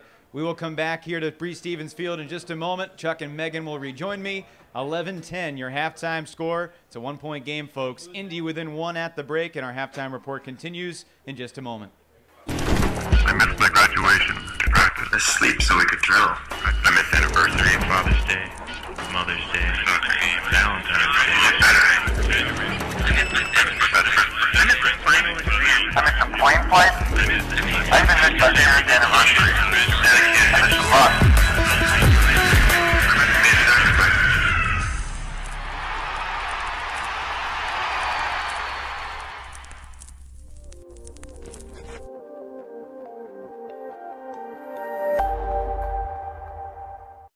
Yeah, it's a zip car. I don't own it, I just use it when I need it. Zipcar has thousands of cars parked all over the city, even 2 on my block. You can use one for an hour or for a day. And Zipcar pays for gas and insurance. It's easy. Go to zipcar.com to get your zip card, the key to vehicles parked in your neighborhood and across the globe. For work or play, find a zip car near you, book it, and before you know it, you're on the road. Cars by the hour or day, gas and insurance included. Join for as little as $6 per month at zipcar.com. A great crowd on hand. Their home team, the Madison Radicals, had a 5-point lead and looked like they were on their way to the semis, but not so fast. It's a 1-point game at the break. As we welcome you back to our broadcast booth at Bree Stevens Field in Madison, Evan Lepler with Chuck Kindred and Megan Tormey. It's great to have the whole crew together. And guys, your thoughts on what did Indy do, Megan, to get back into that game? What was the key? Well, first of all, they started playing a lot tighter defense. We saw them force just a few turnovers with Madison, and then as we talked about before the game, they started doing what they intended to do, which is convert those defensive points. And then offensively, we saw them relax just a little bit more, pull back, and start looking at the field, the options that the Radicals were giving them, and then taking them. Relax seems to be the key word. That's what Tim DeBio was talking about. He's going to say to his team. What else do they need to do other than relax? They need to not sleep on the Indianapolis AlleyCats. These guys are kind of going to get better and better as the game goes on. They're the cardiac cats. They love the tight game at the end. I think if I were Tim DeBio, I would just say you need to come out and win the third quarter by 5 goals. 11-10 the score at the half. Let's jump into the first half highlights as we get close to the start of the second half. And obviously Madison took control in the first quarter. At the end of one, it was 9-4. Think about that. The Radicals scored 9 in the first 12 minutes and only 2 in the second 12 minutes. That's very uncharacteristic for a team as good and as deep as the Radicals. And early on, it was the deep shots. You think the junk defense may have prevented them from dialing deep as often? It's definitely possible. I think they're a little lackadaisical, a couple miscues on offense. More than anything, though, I just think the AlleyCats came out pretty fiery and were able to punch it in when it counted. I think the Madison Radicals just need to get that hunger back. They played really, really great ultimate early in the first quarter, and we haven't seen that. Megan, you and Chuck have played ultimate at the highest level. Certainly, Indianapolis was the more emotional team in that second quarter. The battle cry, believe. How big of a factor is the emotion of the game? For the AlleyCats, I think it's absolutely enormous. It enables or encourages players to not rely on someone else to step up. They each realize that they have a crucial, a vital role to play in winning this game for the Cats. We've seen that from them so often this season. When they're fired up as a team, they play so much better. That was a great sky from Thomas Coolidge. He was involved in pretty much everything, but this was one of the big turning points. Annan, it's a little high release backhand. It did not connect. Madison's defense right in the pockets more often than not, but even though Andrew Brown is close, Luke Broderick rising above, putting Brown on the poster. Yeah, that was a big turning point. They had a couple looks at the end zone, didn't punch it in. I think if they don't score that one, they're in some trouble. And here you see a nice lucky break there. Twan gets his throw tipped, and Cameron Brock there to collect it. That would have tied it up. Madison got the last second D to be up by 1 at the half. And it looks like Madison will begin the second half on offense with Annan, Brown, Wiseman, Schleicher, Riggles, and Coolidge all taking the field. That's the top 7-man O-line for the Radicals. And then you have the AlleyCats, this hungry group of felines from Indy.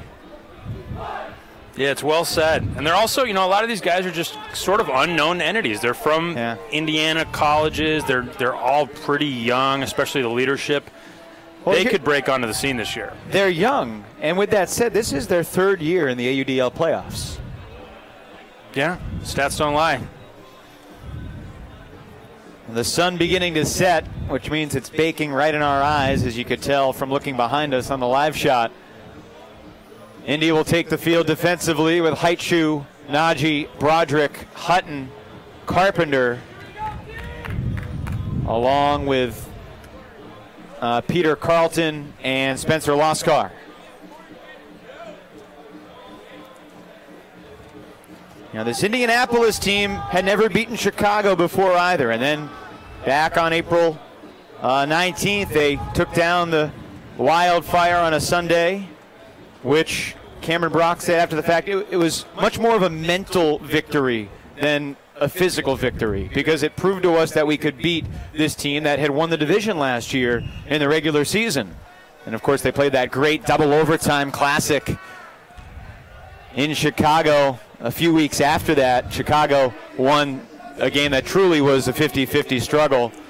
And now Carpenter to pull to begin the second half. 24 more minutes of ultimate to complete the Final Four. San Jose took down San Francisco last night. New York and Toronto both victorious today over Chicago and DC. Down to the final 5 teams. That one of the 5 will become the AUDL champion a week from tomorrow. Wow, nifty catch there in traffic from Tom Annan. That was almost a D.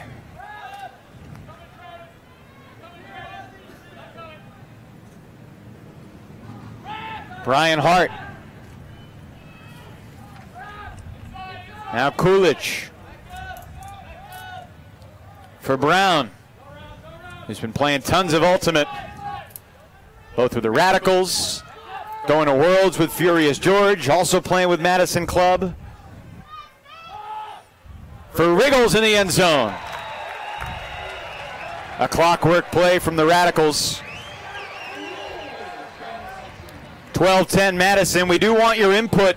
Who do you think deserves the 2014 AUDL MVP award? Let us know at the AUDL, at AUDL MVP. If you want to let just Chuck know, it's at Chucktown Now or at Meagles 000. I don't know why you'd want to reach out to me, but it's at Evan Lepler. Got to put you guys on the spot. I mean, I don't think we get votes officially. We should. We need to work on that for 2015. It really should just be a 3-person committee, I think, who decides the award. I'm in. Who do you guys have as the MVP? You've seen the entire regular season. Bo's a cut above everyone. I'd say Bo Kitchers from the San Jose Spiders. Got to take him. Clear favorite. I have to agree with Chuck. My apologies for being uncreative there, but one thing that I think is really important about Bo's contribution to the AUDL was offering more legitimacy to the league. It's great to have a name as well known as Bo sign on. Funny, I thought it was a 2-person race, to be honest with you, between Bo and Mark Lloyd. I'm not sure who comes out on top in that conversation. Carey wants Plu. Too much. And the sideline referee looks like he may have called contact on Kevin Pettit-Stantling. I think that's a good call. He was right on his back. I think he interfered with the play, and Keenan Plu's going to get the disc, rightly so. As a defender coming from the behind, you have to pick a side. That's what Kevin didn't do there. As a result, he was into his back. Whoa. Contact. Carey connected with Swain. And Swain called for the foul. Carey is in the middle of some really scary-looking collisions. He got his head clipped on a previous play, and on this one, Swain came full speed, hit him above the shoulders. Looks like he's all right, though. He's working that right shoulder out a little bit. And it will be a goal. Pass interference in the end zone. That will count, so Indy answers. And it's 12-11. Just over 2 minutes gone here in the third quarter.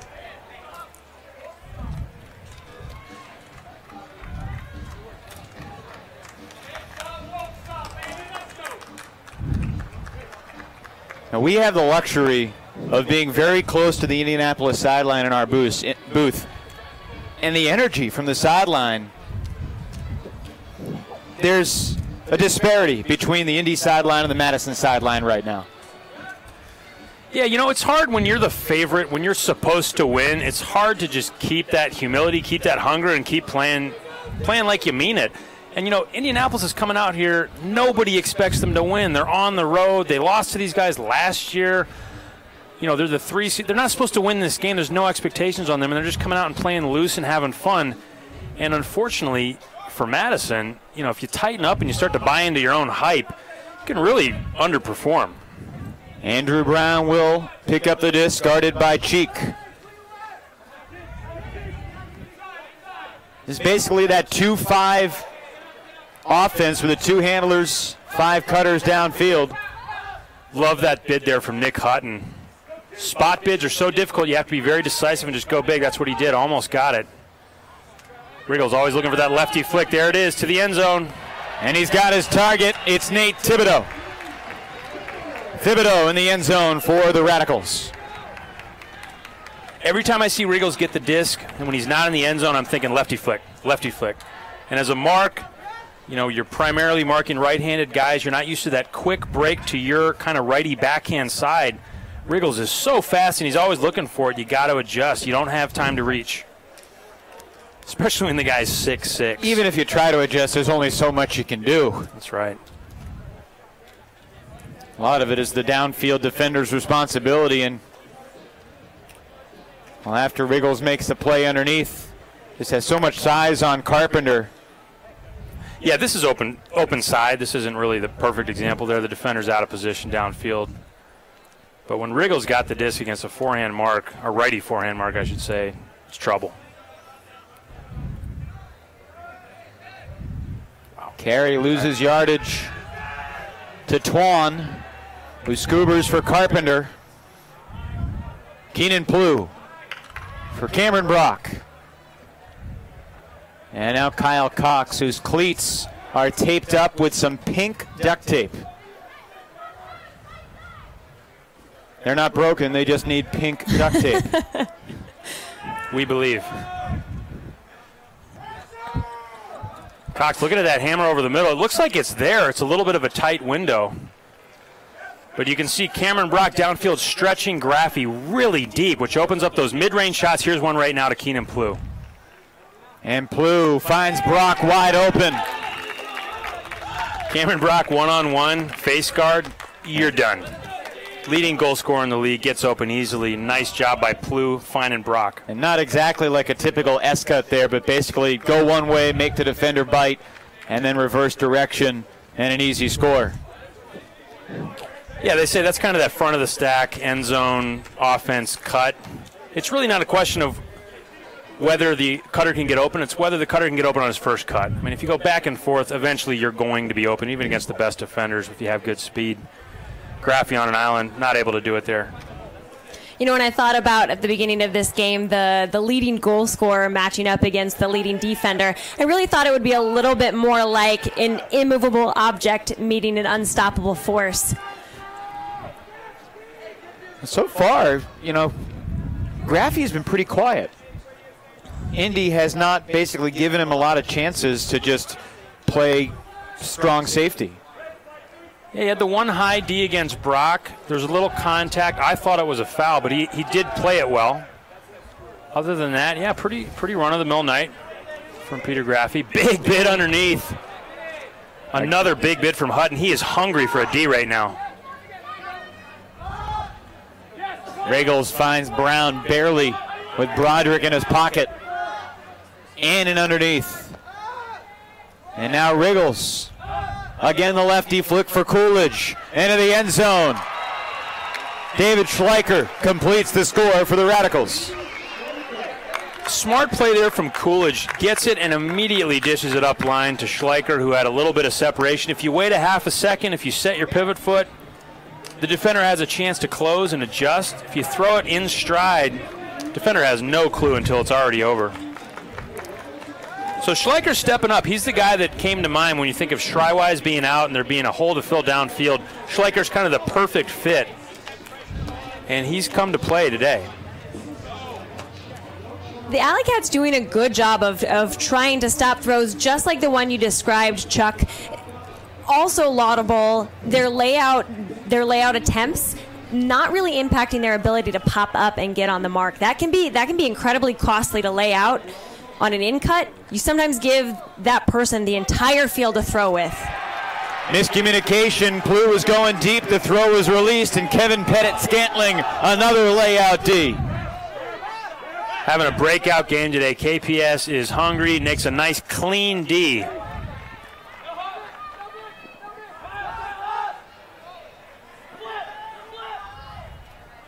Everhart surveys and finds Swain.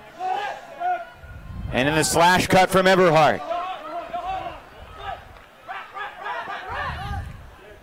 Nice D in the lane right now from Indy. They're not giving him any downfield looks, really. They're having to reverse the field, swing the disc, constantly reset, nothing doing downfield.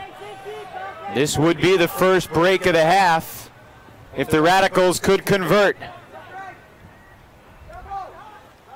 Graffey loops one to the brink. Andrews for Meshnick. He's got it. So long and lanky. Andrew Meshnick puts the Radicals up by 3. Not an easy grab for Meshnick. On the release, it looked like it was too far, didn't it? Look at this D from Scantling. Gets a hand in, does not foul. Very hard to do, full extension. Yeah, great body control there. And watch Meshnick run this down.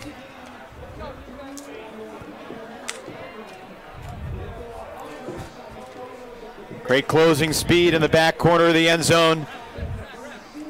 You know, there were 3 guys in the AUDL this year that had at least 25 goals, at least 25 assists, and at least 25 Ds. Here's the list. Bo Kittredge for San Jose. Never heard of him. Evan Klein for Seattle, and Andrew Meshnick for Madison. That's incredible. Schnick has really come to play, though. I mean, it's when you watch these games, he stands out immediately. He's absolutely crucial to their defense, and he gets in the end zone and even throws goals. Worth mentioning that Toronto has 2 guys who are on the verge of that list as Graffey goes up big. That's the right call. Graffey called for the foul. Crowd doesn't like it. It sure looked like he got a lot of arm, maybe some shoulder there. See if we can get a replay of that. I thought there was quite a bit of contact. So Carpenter will pick up. Doubled by Hart and Meshnick, and it's a turnover. Wow. Throw near the end zone was immediately canceled. And it looks like an injury on the play. Tim DeBile is going to take a timeout here, it looks like, as well.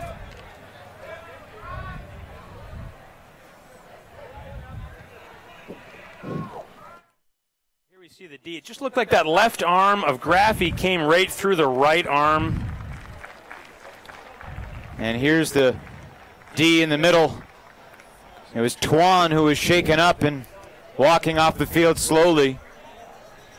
DeBile signaled for a timeout. Perhaps he will let his team play.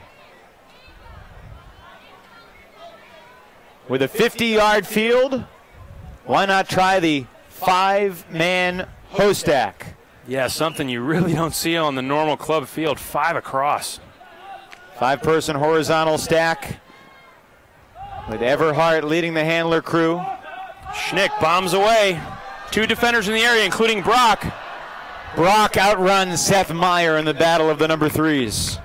You can see kind of that soccer background. Brock just closes that open field pass to space. We saw a lot of those in the World Cup recently. It just becomes a foot race, and Brock equal to the task. If you were voting for your top 5 in the MVP races, again, Meshnik makes his presence felt. The versatile Radical. Get back to that MVP question in a second. Here's Adrian Reef. Hart to the end zone. He's got his man. Peter Graffey for the score.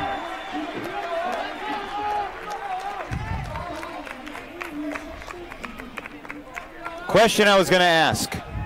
If you had to pick a top 5, 1 through 5, how high on the list is Cameron Brock? 4. Does he get listed? Yeah, he's 4. I think he's behind Mark Lord. He's definitely behind Bo Kittredge. I'm going to leave room for one more. But, yeah, I think he's in the top 5, probably 4. What do you think? I would consider putting him on the top 5. The only thing about Cameron, while he's had an astronomical number of scores under his belt, which of course is record-setting, he's not as versatile as some of the other players we ought to consider for MVP. He plays his role incredibly well, but I really like to see well-rounded players who, no matter where they are on the field, offense or defense, are still able to be incredibly impactful.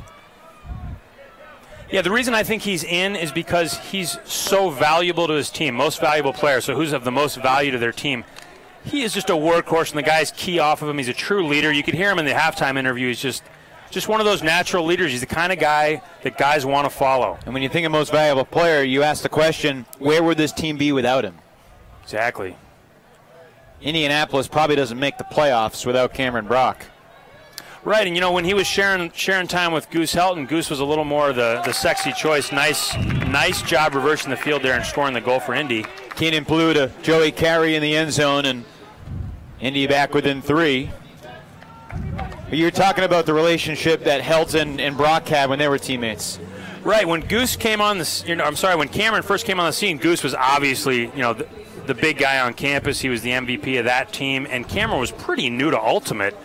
But he got out there, he got hungry, he was scoring goals even that first season, and now in his 3rd season, you can see why he was such a successful club soccer player, why he's successful, I'm assuming, at World of Warcraft.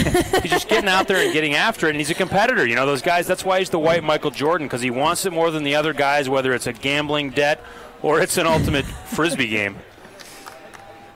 Chuck just took it a notch above where I'm comfortable, but we're going to try to bring it back to the game. Whether it be a game of Scrabble or a game of Ultimate Frisbee. Is that better? Scuba over the top of one Radical, but into the hands of Schleicher, and now Thibodeau without a mark at the moment. Do Scubers ever look higher percentage than when Andrew Brown throws them? They look so easy and accurate when he throws them. When most of us throw them, it looks like a bad decision. Oh, okay, well, they caught it, so we won't cut that Desperation guy. Time throw. Right. Downfield, Dave Wiseman was bolting deep, but he couldn't shake his defender, so now he comes underneath, and he'll catch it on the open side. Quick fling forward for Coolidge. Looked like a near travel from Coolidge, gets away with it. And with style, Brian Hart finishes it. Wiseman hauls it in. Every time Wiseman makes a play, I'm just impressed by his size. He looks so much bigger than everybody guarding him, and these aren't small guys. Sometimes he plays as primarily a quarterback, a thrower, but you forget when he gets downfield, he really doesn't have to do much to get up over you. Wiseman had 26 goals in the regular season, second most on the Radicals. Only David Schleicher had more. See that little step in, backhand break. Looks like Coolidge maybe kept his foot down and then a cheeky little push pass over the top. I believe that's Brian Hart. Nice throw. One thing that I think the Radicals have done better than just about any other team in the AUDL is rethink how they play the game based on the changes the AUDL brought about. They have different offenses, new defenses, both of which have made them incredibly effective. And they've given teams looks they haven't seen before. You know, they've been innovative. I like this matchup downfield. Sorry, here's the shot to the end zone. And Brock hauls it in. His hands are like Velcro. They put Meshnik on carry. Meshnik probably has, what, 8 inches on carry. But pretty fun to watch those two grind in the lane. I'm a big fan of downfield defense, that box of death drill that a lot of us have done in the club world, where it's just one man against one man downfield. You got a little lane to cut in, and who's going to get open and who's going to shut who down. I mean, that's ultimate when you condense it down, in my mind. Can you give us a little bit more of a description of the box of death drill? Are there like medieval weapons involved? Yeah, other than the full coat of armor that you're wearing when you do it. It's basically, I think it's 15 yards long, about 5 yards wide, so it's just a rectangle that the offensive player has room to cut. If they can get open even by a step and get the disc underneath, then it's a point for them. If they can get open by 5 steps deep, so you put a cone out the back, if you can beat them by 5 steps deep, it's a point. And it's just cutting, lane cutting. No side to side, just vertical cuts. And if you can do that as a defender, you can play at the top level.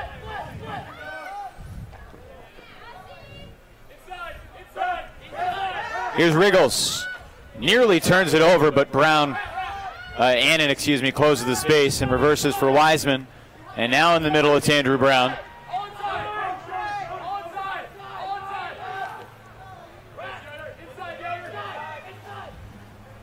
Little lefty backhand from Annan to Brown. Very sneaky. Little too much air under that one, though. I don't know what happened there. Annan could have gotten that for sure. Gave up on it. I think he thought maybe there was an in-cut coming.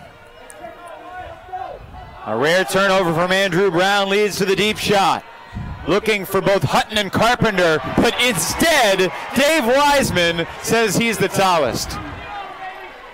The ogre over the back, just so much bigger than the other guys on the field. What was he, 2 inches off the ground when he skied that pack?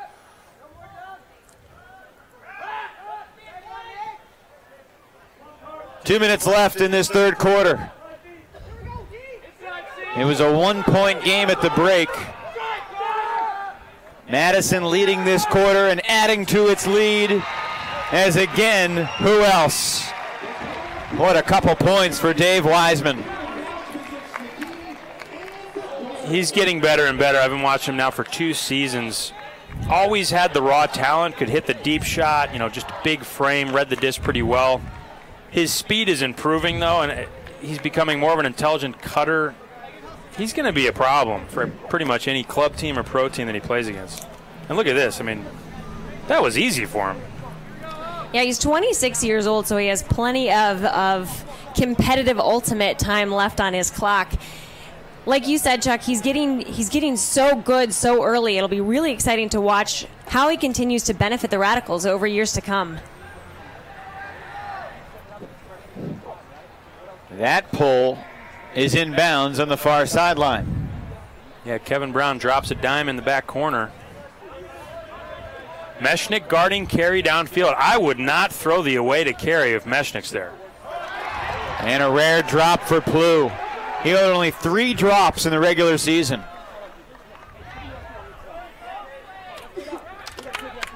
Danger time here for Indy.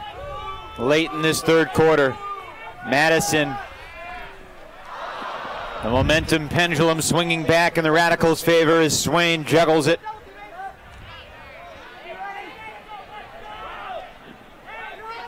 Again, it's Everhart with the left to Graffy. Graffy, one of the few rookies on this Radicals team. And now Drews, another rookie, into the end zone, and the Radicals back up by 5, matching their largest lead of the day.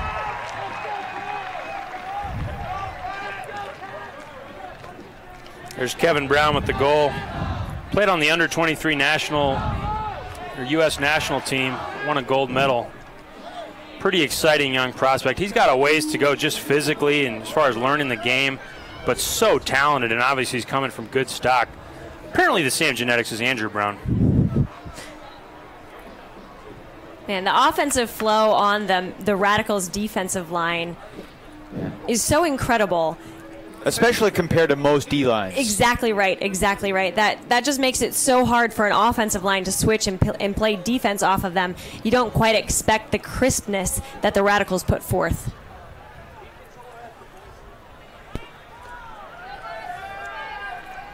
Certainly a great advantage for the Radicals, the fact that the offensive skill that they can put out on the D-line, able to capitalize on turns. Refouling Brock a little bit downfield. Not sure if that was the whistle, but lots of contact from Reef, and I think that's why we're getting 10 yards here. Got to give the advantage to Brock in this cut. It's right in front of us. Reef just had his hands on him the whole time. Carlton for carry, guarded by Meshnick. Brock free, and he wants Plew. Smart switch, but it leaves Jason Cheek open underneath. Twan in the final seconds of the quarter. The crowd trying to play a trick. Carey, and that's home field advantage. Carey doesn't get this to the end zone, and now the quarter will end, and Madison will take a 5-point lead to the fourth. Looked like an attempt at a MAC there from the AlleyCats. Would have been one of the sickest plays we've seen all year, but he whiffed on it. So if you're Madison, you got to be happy. You're up 3 at home. It's a five-point game, five-score game, 19-14. We got it wrong on the bottom. 5-point lead. Okay, apologies about the score. So that's a pretty big gap right now. Indy's certainly capable of coming back, but you don't want to get too much further down than that. 19-14 Madison.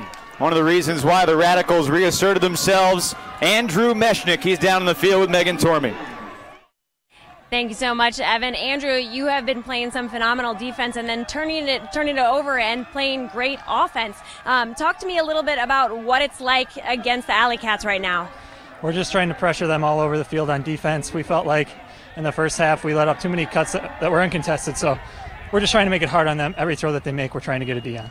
Okay, and going into this fourth quarter, what are the goals? What are you guys thinking? Keep playing good offense, take care of the disc, don't turn it over, and pressure them on D. Okay, is there anything they're doing offensively that you're struggling to keep up with? Right now they're just taking it down the fourth sideline, and we need to make them use the break lanes a little bit more. So we got to play better defense on the unders, on the fourth side especially. Okay, thank you so much for your time. Good luck. Thanks.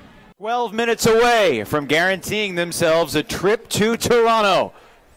5-point lead at the break, fourth quarter coming up. I missed my graduation, practice, sleep so we could drill. I missed anniversary and Father's Day, Mother's Day, soccer game, Valentine's Day, Saturday. I missed some playing place. I even missed my parents' anniversary. I missed a lot.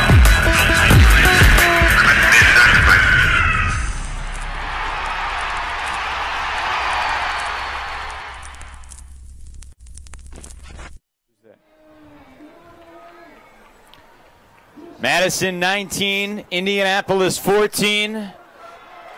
Costumes are still winning here in Madison, Wisconsin. Costumes and hula hoops victorious. We welcome you back to Breeze Stevens Field. We got 12 minutes on the clock as we take the turn for home, and we'll jump into the third quarter highlights. A quarter in which the Radicals scored 8 times and Indianapolis only scored 4 times. Take a look at a couple of the plays from the third quarter here. Nice shot to the end zone from Scott Riggles. Big bid there, a couple of them from Hutton. And here's a nice, clean D from KPS on what was a miscue, really. But a heck of a job from him to not foul Keenan Plew. And here's a great momentum-shifting catch from Andrew Meshnick. This guy is really just standing out in this game the further we get into it. One of the young talents of the AUDL for sure. And Andrew Meshnick, you know, was not a guy who was all that high on Tim DeBile's radar at first. And then he realized that he had all the tools to be the point man in that 2-4-1 defense with Graffy in the back, Meshnick and Weber up top. And it's a role that Meshnick at first he was a little nervous about because nobody, you know, usually the veteran player doesn't want to be the rabbit in the cup and have to just run his butt off the entire game, but it's a role he's embraced, he's thrived in, and he's one of the top players in this league as the Radicals stand a quarter away from a trip to the semis. Yeah, watching these two guys run the cup, too, you just see how it's not so much about running around chasing the disc. It's about what you're taking away, what you're forcing the thrower to do. They're so good at responding and cutting the lane. And the behind the cup, the Radicals are very good at closing off those holes as well. So, of course, we see the bearded giant being just as big as he is, but then we see all the other Radical defenders reacting to the spaces that are creating, taking them away, which is why we see them why we see them take away so many through the cup throws.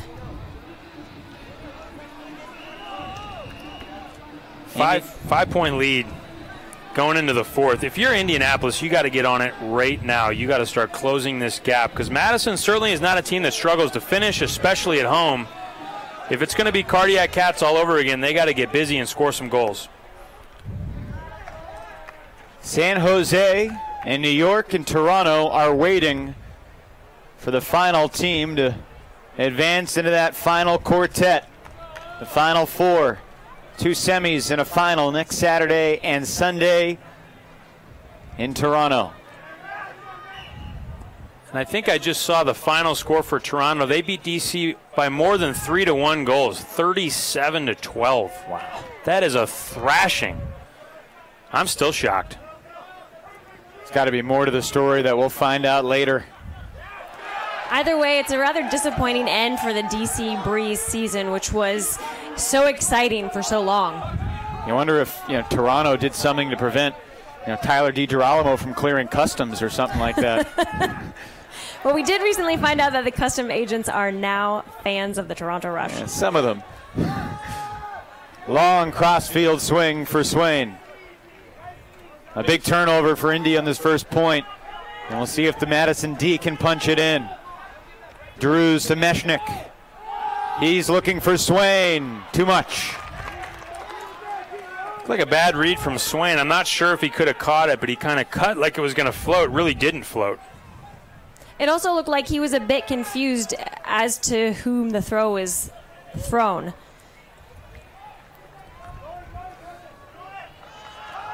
Blocked.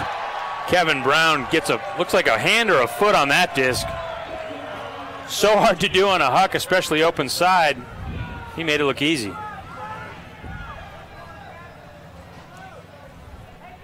Jason Cheek was barking to the referee of contact downfield.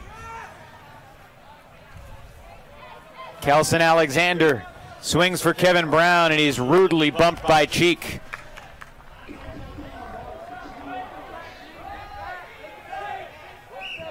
That looked intentional, fellas. Yeah, might have been sending a message to the young pup. Floating it for Kevin Pettit-Stantling. He's got it. Madison with its largest lead of the night. 20-14, the Radicals by 6. Signs of frustration that point from the AlleyCats for sure. Yeah, I almost want to see Cameron Brock just play the rest of these points. They're going to need to ride him all the way back if they're going to do this thing. I'm sure he's up to the task. But we're at your universe line time for Indianapolis. They cannot afford to give up any more goals. They got to start scoring and scoring in bunches. Seth Meyer, the assist, and Kevin Pettit-Stantling, the score. Shout out to the D. Jones crew down in Racine. That's Kevin Pettit-Scantling's crew. You are a man of the people. That's a fact. Carlton, pressured by Meshnik. Now Carey gives up yardage to reset and swing it across, but Ventura turfs the backhand. Reef picks up. And now Meshnik. And a D for Joey Carey. Wow, what a D. Nearly another turnover, but Carey digs it. And now Plu and Brock play catch. Brock's Those two guys were were busy. Those two guys were teammates with each other at Ball State. They've been playing together every year since 2009. Antoine also played with them at Ball State, so they were happy to have him return to the group.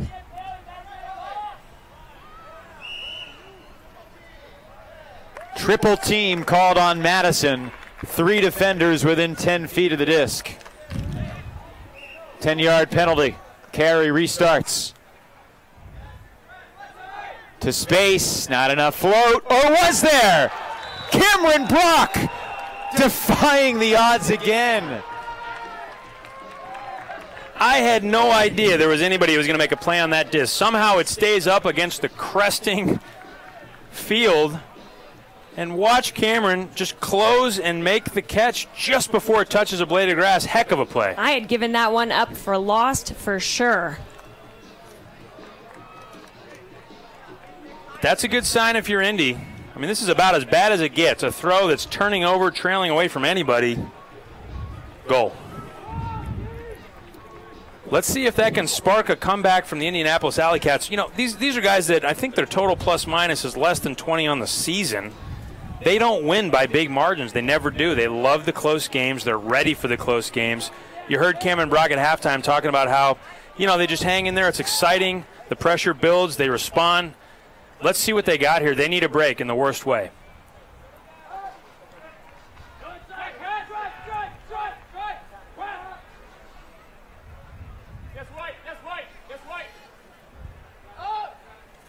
Trailing by 5, Indianapolis defending.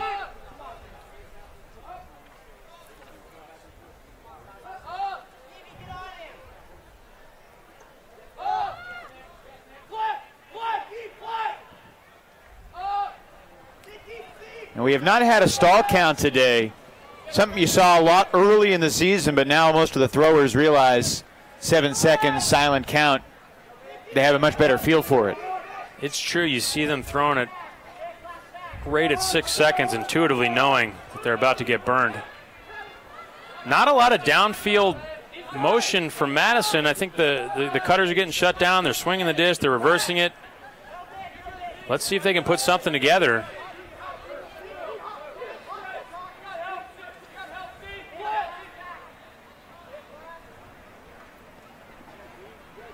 .7:30 left in the game.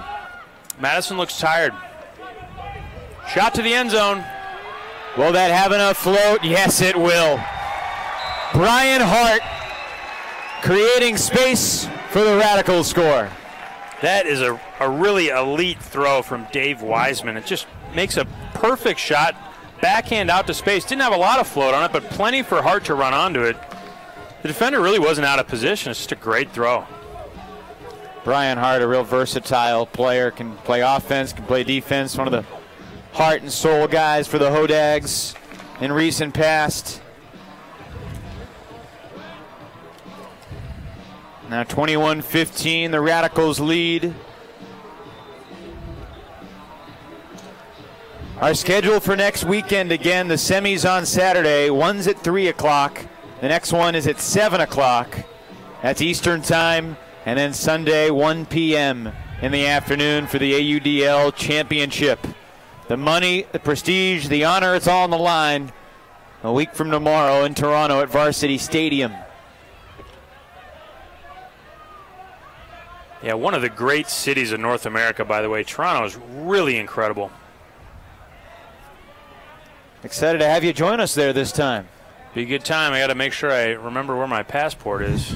Make sure my hair hasn't changed too much. Have you prepared your speech for the customs agent about why you're coming to Toronto? Hi, my name's Chuck Kindred. I cover Ultimate Frisbee with microphones. And then I go into a private room.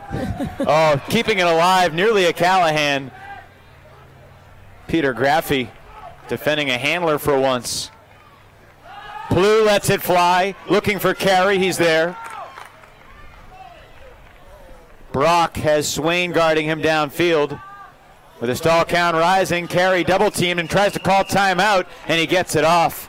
Perhaps a second before the stall would have turned it over.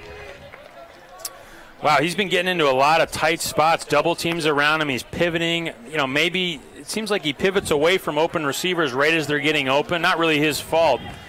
but he's had some high stall counts lately. Time running out on the AlleyCats. They trail by 6. 6:22 to go in the fourth quarter. A spot in the Final Four on the line here in Madison. Yeah, it's a zip car. I don't own it, I just use it when I need it. Zipcar has thousands of cars parked all over the city, even 2 on my block. You can use one for an hour or for a day. And Zipcar pays for gas and insurance. It's easy. Go to zipcar.com to get your zip card, the key to vehicles parked in your neighborhood and across the globe. For work or play, find a Zipcar near you, book it, and before you know it, you're on the road. Cars by the hour or day, gas and insurance included. Join for as little as $6 per month at zipcar.com. Because of the timeout, Indianapolis will get a fresh stall count with 6:26 to go in this fourth quarter. Great to have you with us. It's been a fantastic season on ESPN3 with our Fulcrum Media Group team, Chuck Kindred, Megan Tormey. I'm Evan Lepler, and we do appreciate all the support from the Ultimate community throughout the season. We're looking forward to one more weekend, Saturday and Sunday in Toronto. San Jose, New York, and the Rush will be there. Madison trying to join the party. Twan with the disc out of the timeout. To Cox on the sideline. He's double teamed. Double team will go on Twan now.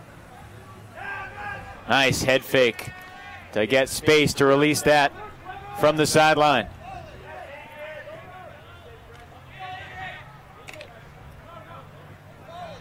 Gotta think that just the constant double team just has to be disorienting for a thrower just because you're not used to it. And there's a great D for Madison. Seth Meyer this time on the dangerous crossfield hammer. Not only because you're not used to it, but it is incredibly daunting to have tall players like the Radicals in your face while you're trying to get the disc off. Looking for Reef. Defended over the top by Antoine. Twan read that all the way. I thought he delayed a little too long. I thought Reef was going to get it. Great play off the backside from Twan.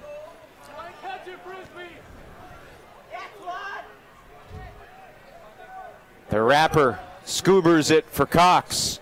And now another upside down throw. It's the hammer downfield for Jason Cheek. Now back to Plu. Crossfield Ventura on the second effort. Did a little chest roll on that by accident. Carey at a throwing lane, so does Ventura. The double team comes, and they get beaten. Cameron Brock standing in the end zone with Peter Graffey. And looking for Carey with Graffey looming. Graffey defends. That's why he led the league in D's in 2014. Plays like that all season long. You saw how quickly he gained position over Carey, just a few steps, and that disc was very clearly his. Yeah, and watch him slide his hips here around the defender and then still have enough length and enough athleticism to extend out and get first touch. Really hard to do that without fouling. He put himself in a position where he wouldn't foul, but he also needed every inch of the elevation. And now Graffey streaking deep. Brock chasing him from behind. No deep shot available for the moment. Graffey underneath. That's a 40-yard sprint underneath cut. And now bolting deep. It's Meyer to the end zone. He's just shy of the goal line. And now the Radicals are in. I feel like if the AlleyCats watch this game again, they'll realize how many times throughout the evening they were just one step behind the Radicals and how costly that was for them. At the beginning of the game, it was much worse. It seemed like every single throw that went off, they were just one step behind. A great D from Graffey at one end. And then underneath, Neshnik, who's done it all. He's caught scores, he's played defense, and he's distributed. And Meyer was inches from being in. One more flip, and it's Josh Wilson. Another Alaska native in the AUDL.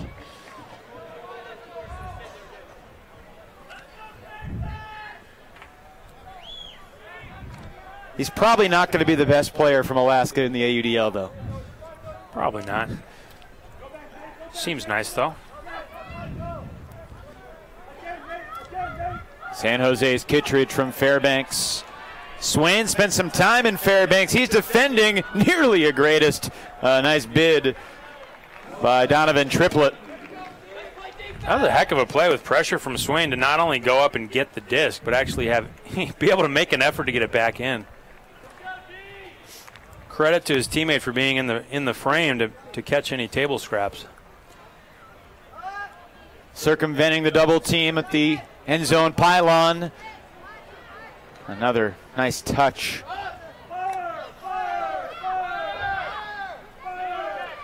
Swain underneath with Triplett on him. Time running out again on the AlleyCats. We're under 3 minutes. It's Brown. Shooting it for Pettit. Scantling. Carlton there defensively, or is he? Not so much. KPS for the score, and the Radicals are pulling away. Wow, that was... Kevin Brown saw something he liked there. He saw KPS with a step. He's got that backhand that's turning over, bending to the right, puts the defender in an awkward position. These are two guys who play club together as well. They're on the Milwaukee elite men's club team, MKE. And watch Kevin Brown get it, sees the cut set up, and just says, you know what, I know who I got on the other end of this throw. And you can see that the disc is just trailing away. It wasn't like he was wide open, but he saw the disc. When it's blading away from you as a defender, very difficult to get a good footing and get up and do anything with it. Carlton misread that initially, going left instead of right, and lost the position. Right. Even if it was a step behind. You see the backhand go up, you figure, okay, so it's going to be left shoulder. You go left. By then, you're already done. A question we've talked about, Chuck, you and I, throughout the season is, what would a Madison-San Jose semifinal look like?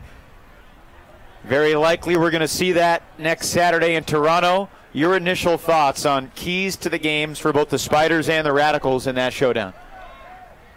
Ashland Joy is going to have to be on. He's had several flat games for the Spiders this year. I'm not sure what to attribute those to. But if he's sharp, these double teams will do nothing. If he's not sharp and he's overthinking it, turfing discs, a little lackadaisical like we've seen him a few times, that could be all these guys need. This is a really elite zone. Puts a lot of pressure on guys. Pressures their decisions. So I'll take San Jose, but with that one caveat that Ashland Joy's got to show up. Megan, you and I have been on the East Coast throughout the season as Madison tacks on another.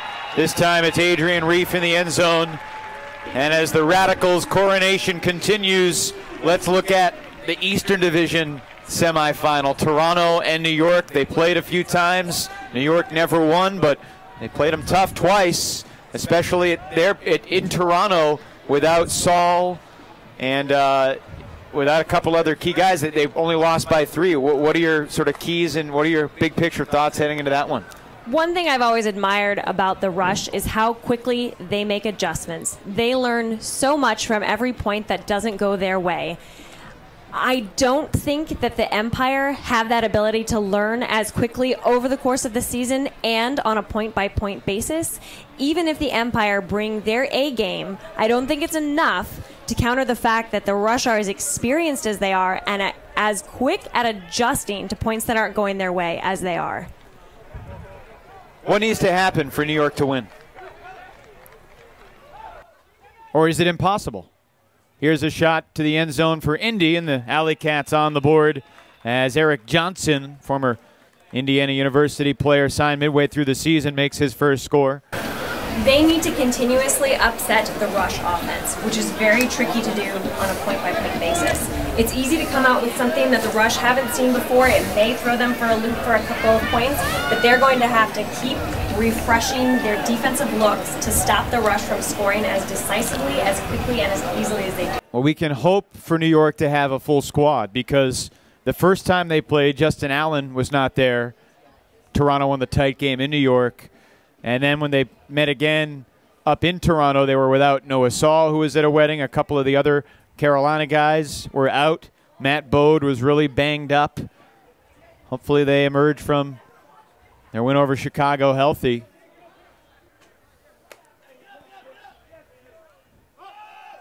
Schleicher shooting it deep. Coolidge reads and scores. That's great speed from Coolidge. I thought he misread that disc. He set it up, was pushing the defender out to the forehand side of the field. I thought he waited too long to release, but I forgot he's Superman, and he just makes the play.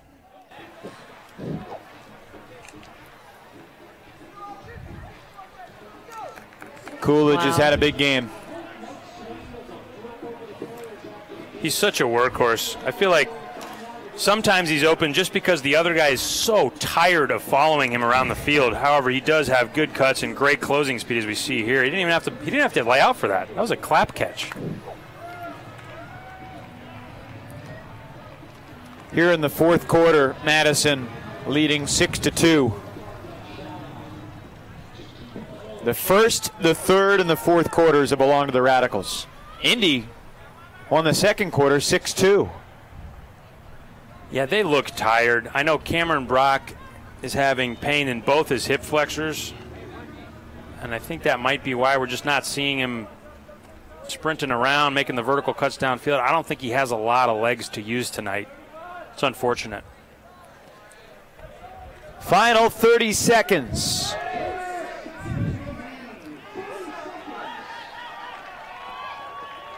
Ventura throws it away.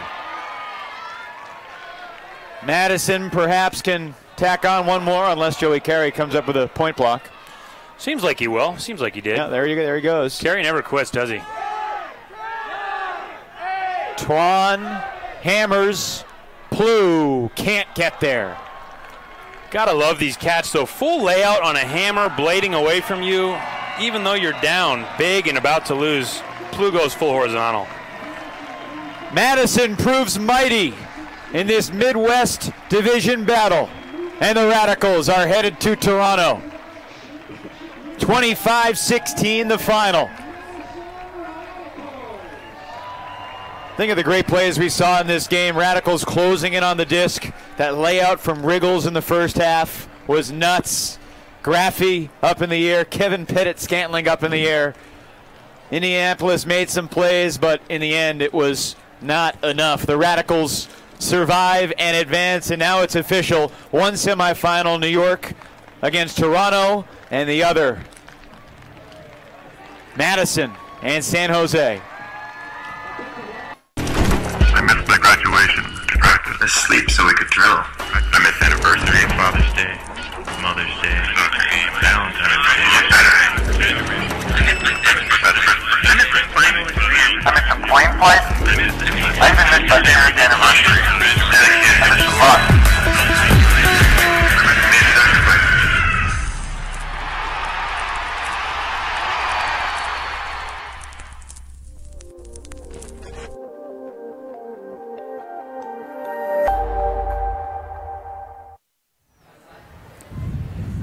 The Radicals are headed to the Final Four. Once again, they have unfinished business on their minds. They lost to Toronto in the title game last year, a game they really felt like they could win. And here in Madison, the fans are excited. Welcome back to our broadcast spot. Evan Lepler with just loads of ultimate experience to my sides. Megan Tormey and Chuck Kindred. And guys, Indianapolis made this interesting with that run in the second quarter, but in the end, it's Madison, and it'll be Madison and San Jose next week. Your thoughts on what Madison did tonight? Well, Madison came out, took care of business. They put that zone on. They stuck with it, and the double team looked really troublesome for Indianapolis.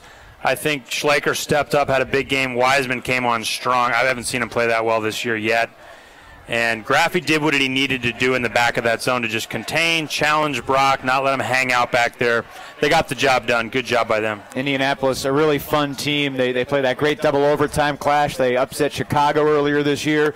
They fall short again, but they'll be heading to their fourth season next year, and they still got a lot of good players. What's the key for them making the next step forward? I think having the experience that they've had in all years previously is going to just help them continue to build their franchise. We've seen them get a notch better every single year. So just the experience is going to be absolutely huge for them. You guys have a prediction for a champion next week? San Jose, Madison, Toronto, or New York? I'll pick San Jose. I think Toronto's got a great shot. I cannot believe how decisive their win was this week. And I just want to say it was really a pleasure to see Indianapolis tonight. I think they've got a bright future, and I'm fired up to see these guys next year. Quick postmortems on San Francisco and D.C. and Chicago. Your thoughts on those three squads? I mean, all have a lot of room to grow, but pretty big ceilings. Yeah, D.C., I know they were missing a few people today. I'm not sure who it is, but that's a thriving kind of ultimate community. I expect them to be much better next year. Most improved team from last year to this year was D.C., and then Chicago, a team with tons of talent. Again, they fall short, but it'll be interesting to see what kind of players they piece together in 2015. You're absolutely right. I think getting strong commitment from all players who want to be impact players on Chicago is what's going to make the difference for them next year. In San Francisco, obviously, they were a step behind San Jose all season long. The Flamethrowers going forward. I think missing Eli Janning this weekend probably hurt them a lot. Offense has always been where they couldn't quite measure up to San Jose. They were missing the big guy. He really keys the offense. I expect them to get better, but if you don't have Bo, you don't have Bo.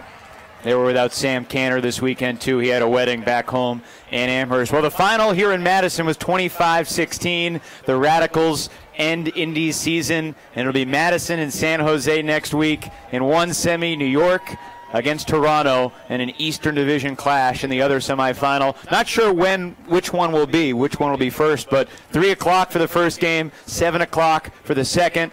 Watch ESPN.com, ESPN3, and also for those in Canada, TSN Go will simulcast those games. We're very excited about that. Excited for the whole crew to head north, and for now we'll say so long. Megan, Chuck, it was great having you both here. So you guys, well, I'll see you there. Hopefully you'll clear customs. For our entire Fulcrum Media Group team and for my broadcast partners, Megan Tormey and Chuck Kindred, I'm Evan Lepler saying thanks so much for watching the final again here tonight. 25-16, Madison proves mighty. The Radicals are headed north. We are too. We'll talk to you next Saturday in Toronto for more of the AUDL on ESPN3. Good night, everybody.